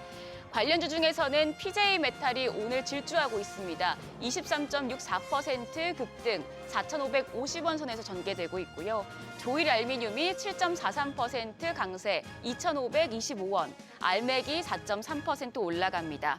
이램은 지금 1.34% 하락하고 있고요. 알루코가 2.3% 강세 흐름 연출되면서 3,330원에 거래되고 있습니다. 마지막으로 조선주까지 좀 살펴보시죠. 국제해사기구의 환경규제 강화에 따라서 선박 교체가 가속화되면서 신조선가가 완만하게 상승할 것으로 전망되고 있는데요. 여기에 더해서 실적 기대감에 기관 투자자들의 순매수가 이어지면서 조선업종 주가가 상승세를 타고 있습니다. 조선주 중에서는 하나오션이 5.59% 가장 크게 오르고 있습니다. 현재 34,000원에 거래되고 있고요. HD현대중공업 3.51% 강세 126,900원에 거래되고 있습니다. 삼성중공업도 2.2% 올라갑니다. 9,710원. HD현대미포가 2.73% 상승권으로 75,200원에 거래되고 있고요. HD한국조선해양도 2.18% 플러스권입니다. 121,900원에 거래되고 있습니다. 오늘 시장이 추가적인 상승세를 나타내고 있는데요. 그럼 오늘 장에서 눈여겨볼 업종 어떤 게 있을지 그리고 시장 대응 전략까지 잡아보겠습니다. 오늘은 크라우드에셋 노훈민 전문가 전화로 연결돼 있습니다. 안녕하세요. 안녕하십니까. 네, 이제 이번 주 1분기 실적 시즌 개막을 맞아서 우리 시장에서 실적 개선 기대감이 큰 업종들이 주목을 받고 있습니다. 일단 어제 화장품주 좋았는데요. 전문가님 화장품 업종 어떻게 보시는지 궁금하고요. 관심 가져볼 만한 종목도 함께 꼽아주시죠. 최근 엔비디아가 크게 하락하면서 시장의 불안감이 가중하고 있습니다. 이 부분은 이제 환율과 유가 그리고 전쟁까지 여러 요소가 영향을 주면서 시장이 이제 하강 압력을 가중하였기 때문에 이제 단기간에 풀어내기가 쉽지 않을 가능성으로 높다고 판단하고 있습니다. 따라서 이제 이런 흐름에는 오히려 이제 실적이 튼튼하고 좋은 실적주 위주로 이제 상승할 가능성이 높다고 판단하고 있으며 특히 1분기에는 좋은 흐름을 보이고 있는 방산주와 조선업을 많이 알고 계신데 화장품도 최근에 실적이 굉장히 좋은 흐름을 보이고 있습니다. 따라서 오늘은 이제 화장품 관련주들에서 이제 최근 실적이 올라올거나 이제 올라올 것으로 예상되고 있는 아모레퍼시픽이나 마녀공장 그리고 최근에 상장한 APR을 주목해 보시면 좋을 것 같습니다. 이제 화장품 관련주 중에서 APR의 경우에는 국내 홈뷰티 디바이스 1위 기업으로 메디큐브나 널디와 같은 뷰티와 패션 브랜드를 모두 가지고 있는 회사인데 동사의 경우에는 이제 작년에 대비하여 이제 영업이익과 매출이 각각 50% 이상 가까이 성장할 것으로 전망하고 있습니다. 특히 K뷰티가 이제 미국에서 좋은 반응을 얻고 있기 때문에 1분기 이후 계속적으로 실적 성장하는 동사를 주목해봐도 좋을 것으로 전망하고 있습니다. 네, 그리고 원전주도 해외 원전수주 기대감이 확대되면서 전 거래일 관련주들이 일제히 강세를 보였는데요. 앞으로의 흐름 어떨지 궁금하고요. 더불어서 눈여겨보고 계신 종목 그리고 탑픽도 궁금합니다. 일단 원자는 최근 유가의 상승과 연관성이 높은데 유가가 상승하면서 전체적으로 이제 원자재와 물가가 상승하면서 에너지 가격이 계속적으로 올라가니까 이제 시장에 대한 부담감이 상당히 높아지고 있습니다. 따라서 지금의 시기에는 높은 에너지를 보완할 수 있는 신재생 혹은 이제 원전 관련주를 이제 주목해야 할 것으로 전망하고 있으며 또한 이제 루마니아 원전 수주와 체코 원전 수주 함께 기대감이 계속적으로 높아지고 있는 가운데 최근 정부에서도 전력 기본 계획을 수립함에 따라서 신규 원전 건설을 고려하고 있기 때문에 원전 관련주를 봐야 할 것으로 전망하고 있으며 대표적으로 이제 우진엔텍과 최근에 데이터 센터 관련으로 기대를 모았던 G2파워도 관심 종목에 올려두고 보시면 좋을 것 같습니다. 이제 우진엔텍 같은 경우에는 발전소 운영에 필요한 이제 계측 정비 설비 및 발전소의 정비 사업을 영위하고 있는 회사입니다. 특히 내년 상업 운전이 예정된 세월 3, 4호기에 시운전 공사를 수주한 회사로서 앞으로 한국형 원자력 수주가 결정됨에 따라서 중장기적인 실적 성장이 예상되고 있는 회사이고 G2파워는 배전반 관련 회사로 최근에 우리나라와 미국의 데이터 센터 관련 종목들의 관심도가 매우 높은데 2022년 국책과제를 통해서 전기 설비의 온도 열화 모니터링 특허 기술을 보유하고 있어서 데이터 센터의 열 관리 회사로서 주목받을 가능성이 높다고 전망하고 있습니다. 네, 화장품주와 원전주 말씀을 해주셨고요. 오늘 우리 시장이 어제에 이어서 반등 분위기를 타고 있는데 오늘 장 어떻게 전략 잡아보면 좋을까요? 일단 지난주 금요일 날 엔비디아가 크게 하락하고 나스닥이 2% 가까이 하락하면서 이번 주에 시장에 대한 불안감이 상당히 높았다고 할 수가 있는데 오늘 그래도 하락폭을 서서히 줄이고 있으며 오전 한때는 시장이 강하게 상승하려고 하는 흐름도 보이고 있습니다. 거기다가 이제 나스닥이 긍정적으로 저점에서 단기 반등을 하였고 오늘 같은 경우에는 테슬라의 실적 발표가 있을 예정이어서 거기에 대한 기대감이 작동할 것으로 전망하고 있습니다. 국내 시장에서는 하락폭이 서서히 약해지고 있는 만큼 단기적으로 저점 매수세가 유입될 가능성이 높으니까 오늘 신규 매수라기보다는 보유한 종목의 손실 최소화를 위한 추가 매수하기에 유용한 시기라고 판단하고 있습니다. 해당 투자 전략 참고하셔서 좋은 결과 있으시길 바랍니다. 네, 오늘 말씀 고맙습니다. 지금까지 업종과 대응 전략 알아봤습니다.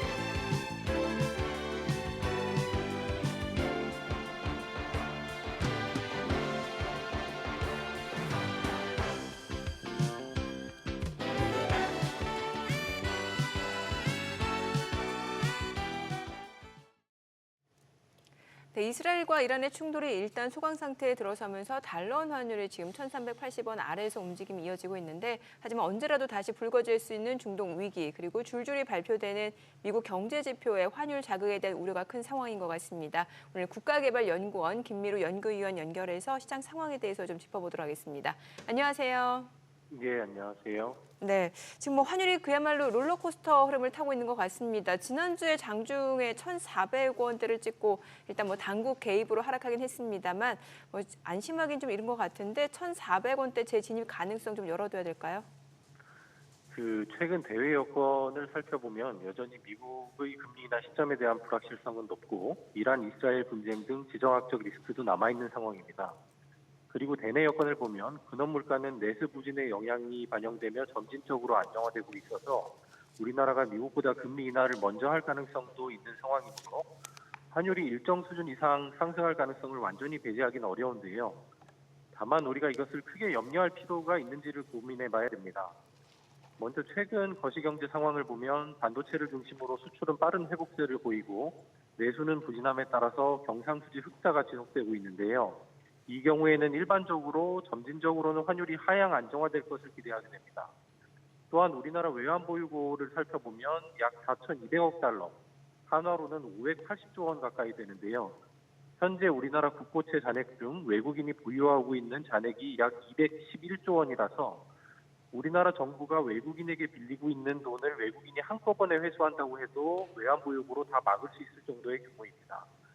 마지막으로 우리나라가 보유하고 있는 대외 자산에서 대외 부채를 뺀 순대외 금융자산을 보면 대외 부채 중에 원화 부채 비중이 커짐에 따라서 최근에는 환율이 상승할 때 자산의 가치는 상승하고 부채의 가치는 하락하면서 오히려 순대외 금융자산이 증가하는 현상이 발생합니다. 이처럼 자동 안정화 기능도 작동하고 있기 때문에 현재 상황이 거시적으로 크게 우려할 만한 상황은 아니라고 보고 있습니다. 네. 거시적으로 크게 우려할 만한 상황은 아니다. 네. 자, 지금 그리고 이번 주는 주 후반에 뭐 이렇게 이벤트나 지표가 좀 몰려 있습니다. 금요일 날 나오는데 그 중에서도 미국의 개인 소비 지출 PC 물가 지수죠. 이것도 지금 시장에서는 꽤나 주목하고 있습니다.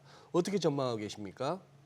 예, 최근 우리나라와 미국의 물가 상승률 추이를 비교해 보면 우리나라는 식료품이나 에너지 가격을 포함하는 헤드라인 물가가 더 높고 미국은 반대로 헤드라인은 낮고 근원 물가가 더 높습니다. 이는 결국 각국의 내수 상황과 관련이 있는데요.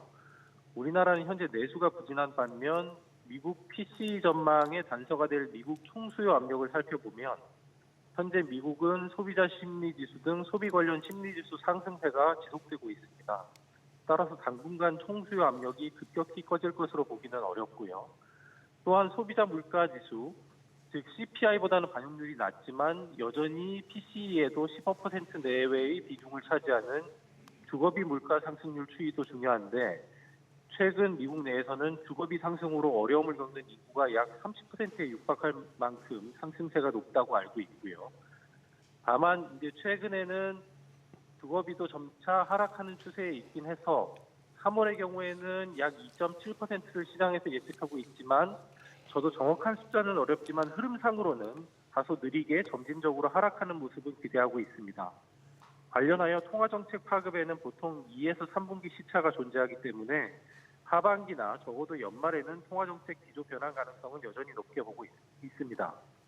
네, 자, 그리고 26일에는 일본은행 BOJ 금융정책회의도 예정돼 있는데 지난달 마이너스 금리 정책을 폐지했지만 지금 엔화 가치는 역대급으로 하락하고 있는 상황이잖아요. 추가 금리 인상에 나설 수도 있다 이런 예상이 나오고 있는데 그러면 달러엔 향방 어떻게 전망해 볼 수 있을까요? 말씀하신 대로 현재 엔화도 강한 약세 흐름을 보이고 있기 때문에 일종의 부두 개입을 진행한 것으로 보이는데요. 관련해서 일본의 시장 금리도 최근 다소 상승한 모습도 보이고요. 다만 중앙은행 입장에서는 당연히 물가 안정이 최우선 목표이기 때문에 엔화 약세로 수입 물가가 상승하고 그것이 전반적인 물가 상승으로 연결되면 통화 긴축을 통해 대응해야 하는 일반적인 멘트라고 보여집니다.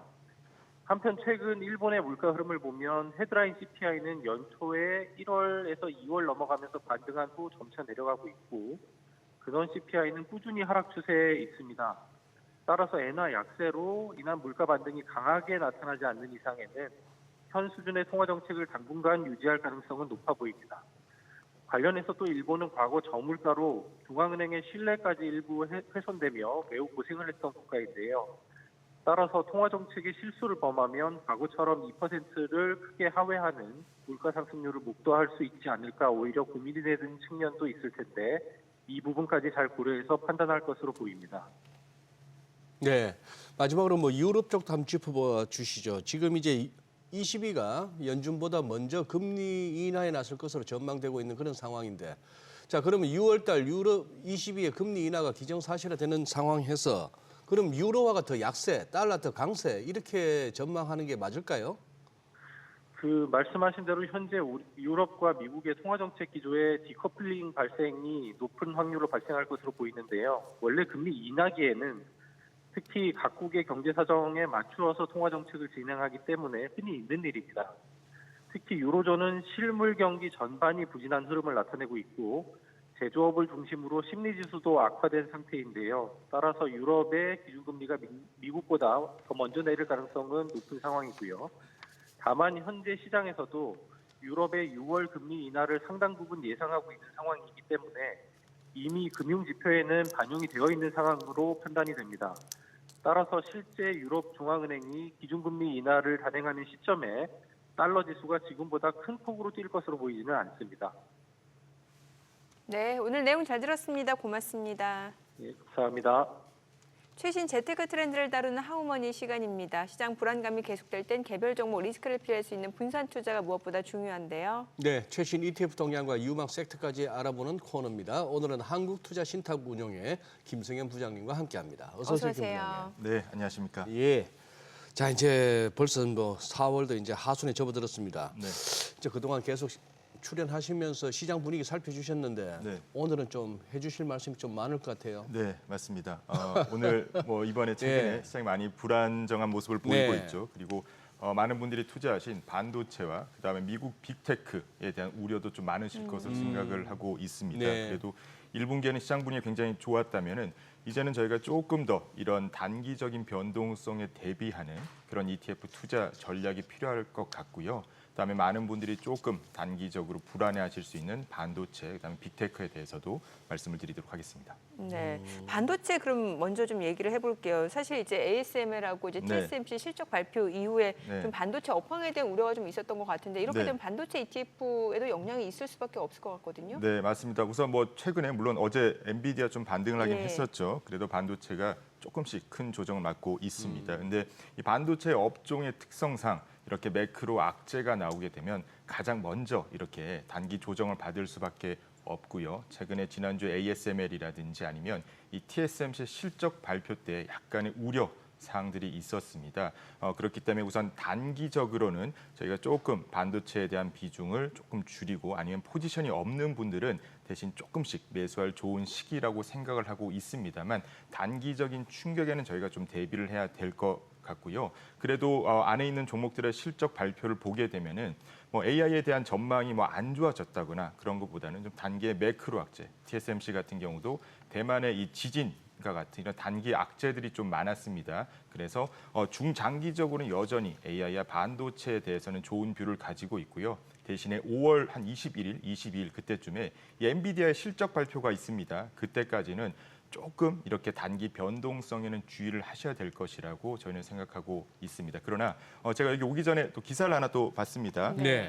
뭐 소프트뱅크 같은 경우도 이 챗 GPT에 대항하기 위해서 한 1.3조 원 정도의 추가적인 그런 투자를 발표를 했던 것처럼 이 아무리 전쟁이나 단기 금리 상승과 같은 이런 악재가 이 AI로 가는 이 흐름을 바꿀 수는 없다고 생각을 하고 있습니다. 대신에 이런 단기 악재를 대비하면서 중장기적으로 성장성 있는 산업에서는 분산 투자하는 것이 좋은 전략이라고 생각하고 있습니다. 네. 그래요. 자, 지금 네. 여전히 그러면 이제 반도체에 대해서는 네네네. 어떤 긍정적인 시각을 갖고 계신데, 네. 자, 그래요. 지금 반도체 믿을 구석은 반도체뿐이다. 네. 현 시점에 그럼 ETF로 접근한다면요. 네네네. 우선은 뭐 해외 같은 경우는 저희가 이러한 시장이 어려울 때 아니면은 좀 이렇게 단기 충격이 있을 때는 역시나 믿고 가야 되는 것은 실적이 좋은 종목들. 실적 좋은 종목. 네. 그다음에 기술력이 압도적인 그런 네. 종목들. 그다음에 이 각 산업에서 1등하는 종목들이 나중에 가장 빠르게 반등한다고 생각하고 있습니다. 아무래도 중소형주 같은 경우에는 이렇게 단기에 비가 오게 되면은 가장 좀 많이 하락하게 될 수밖에 없습니다만 그래도 이러한 어려운 시기를 견디는 것은 이러한 1등 종목들, 대형주, 그다음에 현금 흐름이 많고 전체 매출의 25%에서 30% 정도는 R&D에 지속적으로 투자할 수 있는 그런 기업들이 역시나 시장이 좀 반등했을 때 더 빠르게 올라올 것이라고 생각을 하고 있고요. 그렇기 때문에 역시나 이런 중소형주보다는 대형주 중심을 말씀을 드리고 있습니다. 미국 같은 경우는 뭐 엔비디아나 뭐 최근에 뭐 TSMC도 단기적으로는 조금 조정받긴 했습니다만 여전히 뷰가 저희는 좋게 보고 있고요. 그다음에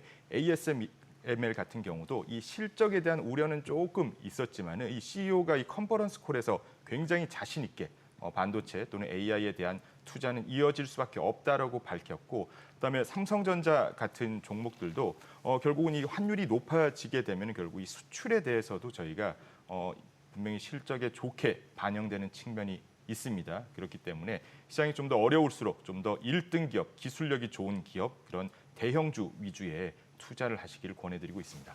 네. 부장님 어떻게 수익률은 지금 어떻게 뭐 가져오신 자료가 없나요? 수익률은 아마 저희가 표로 나와 있을 것 같은데요. 네네. 아마 수익률이 먼저 궁금하신 거죠? 네, 그래요. 네. 네, 그러실 그러니까. 것 같습니다. 네. 지금 수익률 한번 보게 되면은 수익률 굉장히 좋았습니다. 네, 수익률 굉장히 좋았는데 그래도 최근에 엔비디아와 ASML이 조금 조정을 받다 보니까 오른쪽에 보면 좀 하락하는 시기를 받긴 했습니다만 말씀드린 것처럼 중장기적인 이런 성과에 대해서는 여전히 뭐 크게 의심을 하지 않으셔도 될 것이라 보고 있고요. 그다음에 이 ETF 같은 경우는 아까 말씀드린 것처럼 각 영역별 1위 기업에 투자를 하고 있습니다. 엔비디아 같은 경우는 하루에 10%를 빠질 수도 있습니다만 좋은 실적, 그다음에 AI에 대한 긍정적인 그런 시장 전망이 나오게 되면은 작년, 재작년에 경험하신 것처럼 하루에 20% 이상에 오를 수 있는 그런 장점, 경쟁력을 가지고 있는 종목들입니다. 너무 이렇게 규모가 작은 어려운 종목 찾지 마시고 1등 기업, 그다음에 기술력이 우수한 대형주 중심의 투자를 권해드리고 있습니다. 저 그래프를 보니까 뭐 거기다 136% 지금 에이스 글로벌이면 예. 부장님 회사 그 맞죠? 맞습니다. 에이스가 예. 저희가 일부러 에이스를 가져온 건 아니고요. 일부러 가져온 건 아닌데. 아니고 수익률로 저희가 뽑다 보니까. 네, 아니 근데 저 그래프를 가지고 보니까 왔습니다. 뭐 와 싶은데 네네. 이게 어차피 뭐든지 타이밍 싸움이잖아요. 맞습니다. 예. 최근 한 뭐 2, 3주 사이에 네. 2, 3주 전에 이렇게 이쪽 가입하신 분들은 지금 마이너스일 것 같은데 느낌에. 맞습니다. 최근에 한 2, 3주 동안 가입하신 분들은 뭐 엔비디아가 뭐 지난주에 하루에 10%가 빠지기도 했습니다. 네네. 어제는 한 2% 정도로 반등을 했었죠. 그렇지만 저희가 어떻게 보면 투자에 있어서 저희가 뭐 신이 아니기 때문에 그렇죠. 내일 모레 주가가 오를 것을 예상하는 건 사실상 뭐 불가능에 가깝습니다.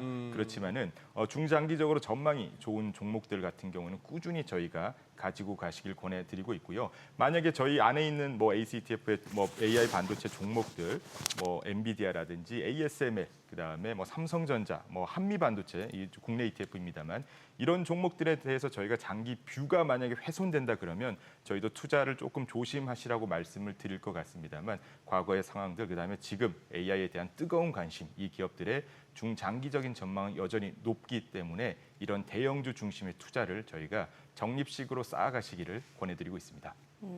또 최근에 그 중동 지정학적 리스크 때문에 시장 네. 변동성도 확대되는 양상이 있는 것 같은데 네, 맞습니다. 아무래도 그러다 보니까 또 안전자산 선호 현상도 강해지고 네. 금값 지금 뭐 계속해서 올라가고 있고 맞습니다. 뭐 금뿐만 아니라 네. 은, 구리, 원유, 원자재 랠리도 이어지고 있는데 네. 금 좀 여쭤보고 싶은 게 네. 뭐 이미 많이 오른 것 같거든요. 맞습니다. 네, 지금 접근해도 괜찮은 거예요. 예, 근데 우선 저희가 금을 투자하는 네. 이 관점이 저는 좀 바뀌었다고 생각을 합니다. 네네. 저희가 금 투자하실 때 흔히 말해서 원자재, 뭐 원유라든지 이런 건 투자하실 때는 조금 이렇게 단기의 성과를 내려고 투자하시는 경우가 조금 많죠. 그렇지만 금 같은 경우는 이제 저희가 뭐 단기에 뭐 하루에 또는 뭐 한두 달에 몇십 %의 수익을 올리기보다는 이런 자산 배분의 측면에서 반드시 금을 가지고 가야 된다고 생각하고 있습니다. 기존의 전통 자산과의 뭐 해지라든지 아니면은 지금과 같이 이 지정학적 리스크가 있을 때 금 같은 경우는 이 전통적인 안전 자산으로 분류가 되고 있습니다. 그래서 지금 뭐 전체 자산의 뭐 30%, 40% 이렇게 담으라고 저희가 권해드리지는 않고요. 대신에 자산의 한 5%에서 10% 정도는 꾸준히 보유를 하시면서 금 가격이 조금 올랐을 때는 조금 매도를 해서 뭐 차익 실현을 하시고 금 가격이 조금 떨어졌다 또는 이런 매크로 악재가 나왔다 했을 때는 금을 포트에서 조금씩 늘려가시는 걸로 자산 배분 상품 중에 하나로 더 봐주시는 게 맞을 것 같습니다. 금에 대해서는 좀 예우를 하자. 아 맞습니다. 예. 금이니까. 네, 그리고 금 같은 경우에는 소비는 굉장히 늘어나고 있죠. 이 중국 MZ들 사이에서는 이 금콩이라 그래가지고 예? 금콩, 그러니까 콩 정도의 크기로 예. 금을 만들어서 예. 그것을 이렇게 투자하는 저게 화면에 나오고 있는 맞습니다. 저게 한 거예요. 콩 정도에 되는 크기입니다. 그런 거를 통해서 단순히 예전에 뭐 인도에서도 금을 많이 사기도 했었는데 요즘은 이렇게 중국 MZ 세대도 금, 콩에 대한 투자가 활발해지고 있습니다. 금 같은 경우는 저희가 필요하다 그래서 갑자기 많이 생산할 수가 없거든요. 그렇기 때문에 이러한 수요가 증가할 때는 금에 대한 포지션도 조금씩 가지고 가는 게 좋다고 생각하고 있습니다. 요즘에 금은방에서도 그 네. 돌반지 같은 거 가져가면은 네. 골드바로 만들어주는 게 그렇게 인기래요. 맞습니다. 그래요? 예, 예. 요즘에요. 콩치고는 좀 크다. 조금 호두만하네. 예, 사진으로 사진이라서 봐서는. 그럴 수도 있어요. 확대를 했습니다. 예. 요즘 이제 또 뭐 네. 어차피 시장 불확실성이 커지니까 주가도 주가지만 이제 네. 배당 맞습니다. 그리고 또 뭐 밸류업 얘기하다 보면 또 배당 맞습니다. 이렇게 해서 예. 배당에 관한 관심은 높아지는데 네네. 배당 ETF 중에 이 네. 전에도 한번 공부했는데 이 커브드 콜이라는 이름이 네. 붙어요. 예예. 이 맞습니다. 콜 옵션 아니 그러면 네. 제가 지금 제대로 이해하나요? 콜 옵션을 갖다가 살짝 활용하는 것 같은데 네. 거기다가 또 뭘 해지를 합니까? 정확히는 이 주식 포지션을 뭐 매수로 가지고 가고 콜 옵션을 매도를 하게 되면은 어느 정도 상승률은 제한됩니다만 그래도 옵션을 매도함으로 통해서 프리미엄이라는 걸 가지고 가게 됩니다. 네. 그래서 지금 이렇게 ETF가 많은 성장을 하게 된 이유 중에 하나도 이 고객분들이 활용하는 이 상품이 굉장히 늘어났기 때문인데요. 최근에 뭐 월배당 ETF 아니면은 뭐 이렇게 인컴형 ETF에 대한 수요가 굉장히 많습니다. 보시는 것처럼 한 1년 전만 하더라도 이 커버드 콜 ETF의 규모가 한 1,000억 원 정도밖에 안 됐는데 예. 1년 지나면서 한 2조 원 오. 정도로 굉장히 늘어났습니다. 예. 제가 여기 오기 전에 잠깐 봤는데 미국 시장 같은 경우 커버드 콜이 한 2,000조 원 정도 됩니다. 네, 그렇기 때문에 이 커버드 콜 같은 경우도 뭐 절대적으로 이게 한 상품이 좋다, 무조건 이 상품이 우수하다라고 말씀을 드릴 수 없습니다만 뛰어난 현금 흐름, 그다음에 높은 인컴 그리고 여러 자산 배분 중에 하나인 측면에서 분명히 커버드 콜에 대한 투자 활용도는 갈수록 증가할 것이라 보고 있습니다. 그러면 지금 네. 기초자산 매수와 동시에 콜옵션 매도라고 저 자막으로 설명이 되어 있는데 네. 배당 관련한 주식을 사고 맞습니다. 또는 뭐 기초 자산을 사고 기초자산을 사고 네. 그쪽 관련 뭐 주식 옵션이든 개별 주식 옵션이든 뭐 지수가 됐건 간에 그쪽에 또 콜옵션을 매도해서 프리미엄 일단 챙기고 맞습니다. 프리미엄을 챙기니까 네. 수익은 나는데 상승이 제한돼 있고 맞습니다. 대신에 꾸준히 현금 흐름을 받는 그런 어떻게 보면은 미래 성장, 그러니까 주가의 급등을 조금 포기하는 대신에 네. 현재 이렇게 우수한 현금 흐름을 받는 그런 구조라고 보시면 될 것 같습니다. 그러니까 배당받는 거 좋아하시는 분들한테 굉장히 적격인 상품일 수 있네요. 맞습니다. 그러네요. 예. 아니 지금 부장님 계신 한투 운용에서도 마침 네. 때마침 오늘 네. 커버드콜 ETF 맞습니다. 출시가 됐어요. 됐습니다. 네. 어쩜 이렇게 공교로울까 우리 ETF 코너는 마침내. 마침내. 맞습니다. 굉장히 공교롭게 오늘 저희가 아니 다른 커버드콜 ETF하고 차별화된 특징이 있어야 될 거 아니에요? 맞습니다. 저희 한투 에이스 ETF가 준비한 커버드 콜은 역시나 다른 ETF 커버드 콜과 굉장히 큰 차이가 있습니다. 우선은 저희가 3종을 준비를 했습니다. 커버드 콜이 제가 아까 잠깐 말씀드린 것처럼 현재 그 높은 인컴을 받을 수 있습니다만 미래 이 수익 상승을 어느 정도 포기해야 된다는 측면이 있긴 합니다만 그래도 이 기초 지수가 꾸준히 상승하는 것이 굉장히 중요합니다. 인컴을 받더라도 뭐 주가가 떨어지면 이 손실이 날 수 있기 때문인데요. 저희 15% 프리미엄 같은 경우는 이렇게 우상향하는 기초자산, 미국 기초자산 3개를 준비를 했었고요. 나스닥배. 맞습니다. 나스닥도 그 미국 반도체도 있고 빅테크도 있고 대형, 그다음에 옵션 같은 경우에는 빅테크가 옵션이 없기 때문에 나스닥 100과 같이 최대한 유사한 옵션을 매도를 함으로써 연 15% 정도의 이 목표 수익률 분배를 저희가 계획하고 있습니다. 그래서 기존의 ETF 커버드 콜이 많이 나오긴 했습니다만 저희 에이스 ETF 같은 경우에는 기존에 없었던 만기 하루짜리 제로데이트 옵션을 활용해 가지고 상대적으로 높은 프리미엄 그다음에 꾸준히 우상향하는 미국 기초 자산을 활용해서 저희 커버드 콜 3종을 공교롭게 오늘 출시했습니다. 아니 왜 매주 네. 시작하는 월요일도 아니고 화요일 날 출시하는 이유가 있어요? 저희가 화요일 같은 경우는 저희가 내부 상장 스케줄이라든지 이런 걸 조금 더 맞춰서 하기 때문에 요일은 화요일도 될 수도 있고 목요일도 될 수도 있습니다. 이런 거 준비하는 일정에 따라서 요일은 조금씩 바뀔 수가 있습니다. 지금 아까 에이스 미국 15% 프리미엄 ETF 네. 지금 아까 보니까 목표 분배 수익률 약 15%. 맞습니다. 예. 그러니 지금 이거 확실하게 하시죠. 예. 15%가 확정이 아니고 네. 목표라는 거죠. 맞습니다. 요거는 저희가 분명히 성과가 안 되면은 15%가 안 될 수도 있는 거죠. 안 될 수도 있습니다. 그래서 이 목표라는 것이 15%가 당연히 보장된 것은 절대 아닙니다.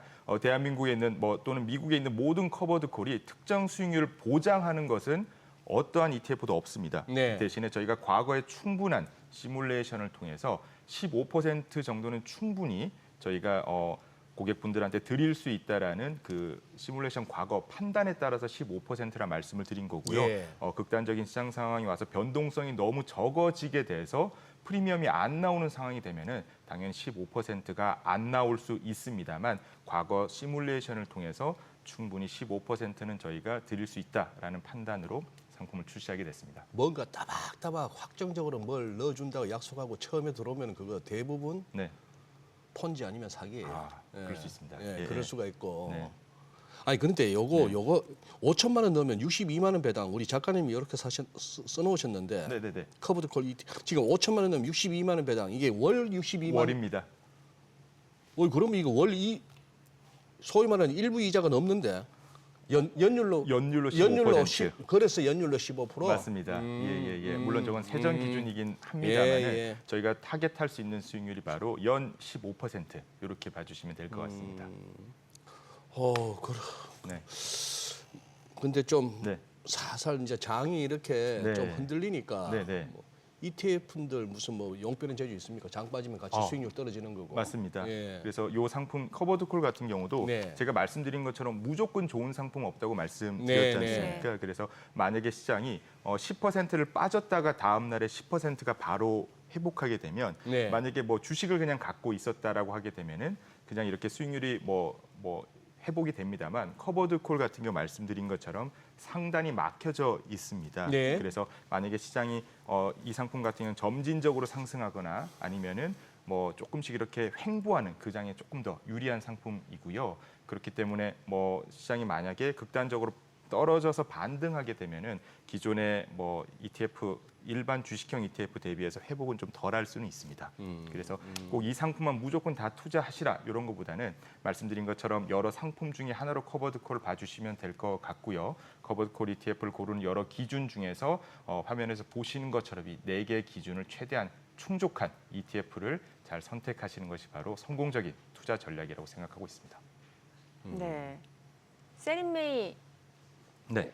올해 어떨까요? 저희 이런 얘기 하고 싶진 않았는데. 세린메이? 뭐 세린메이라는 게 사실은 뭐 이렇게 뭐 10년, 20년 이렇게 뭐 어떻게 공식적으로 증명된 그런 네. 것들이 아니라 과거 이렇게 통계적인 그렇죠. 걸 통해서 예, 예. 사실 5월달에 분위기가 조금 안 좋았다라는 네. 것을 저희가 알 수 있긴 한데 우선 세린메이로 보기에는 저희가 몇 가지 봐야 되는 요소가 좀 있습니다. 우선 매크로가 조금 지금 안 좋기 때문에 5월달에 조금 변동성이 높아질 수도 있긴 합니다만은 결국 5월에 미국 기업들의 이 실적 발표가 예정이 되어 있습니다. 네. 그래서 개별 기업들의 뭐 실적 이슈, 그 다음에 올해에 대한 컨센서스, 그 다음에 매크로 악재 때문에 올해 5월 같은 경우에는 무조건 주식에 대한 투자 비중을 높이기보다는 조금씩 이렇게 뭐 파킹형 ETF라든지 좀 현금. 네, 현금을 조금씩 보유를 하시면서 대신에 주식 같은 경우에는 과거의 이 경험을 통해서 보더라도 반도체나 M7 같은 경우는 이렇게 매크로 악재가 나오게 되면 조금 조정받는 시기가 있었습니다. 그렇지만 뭐 인컴형 ETF, 네. 배당 성장형 아니면 뭐 경기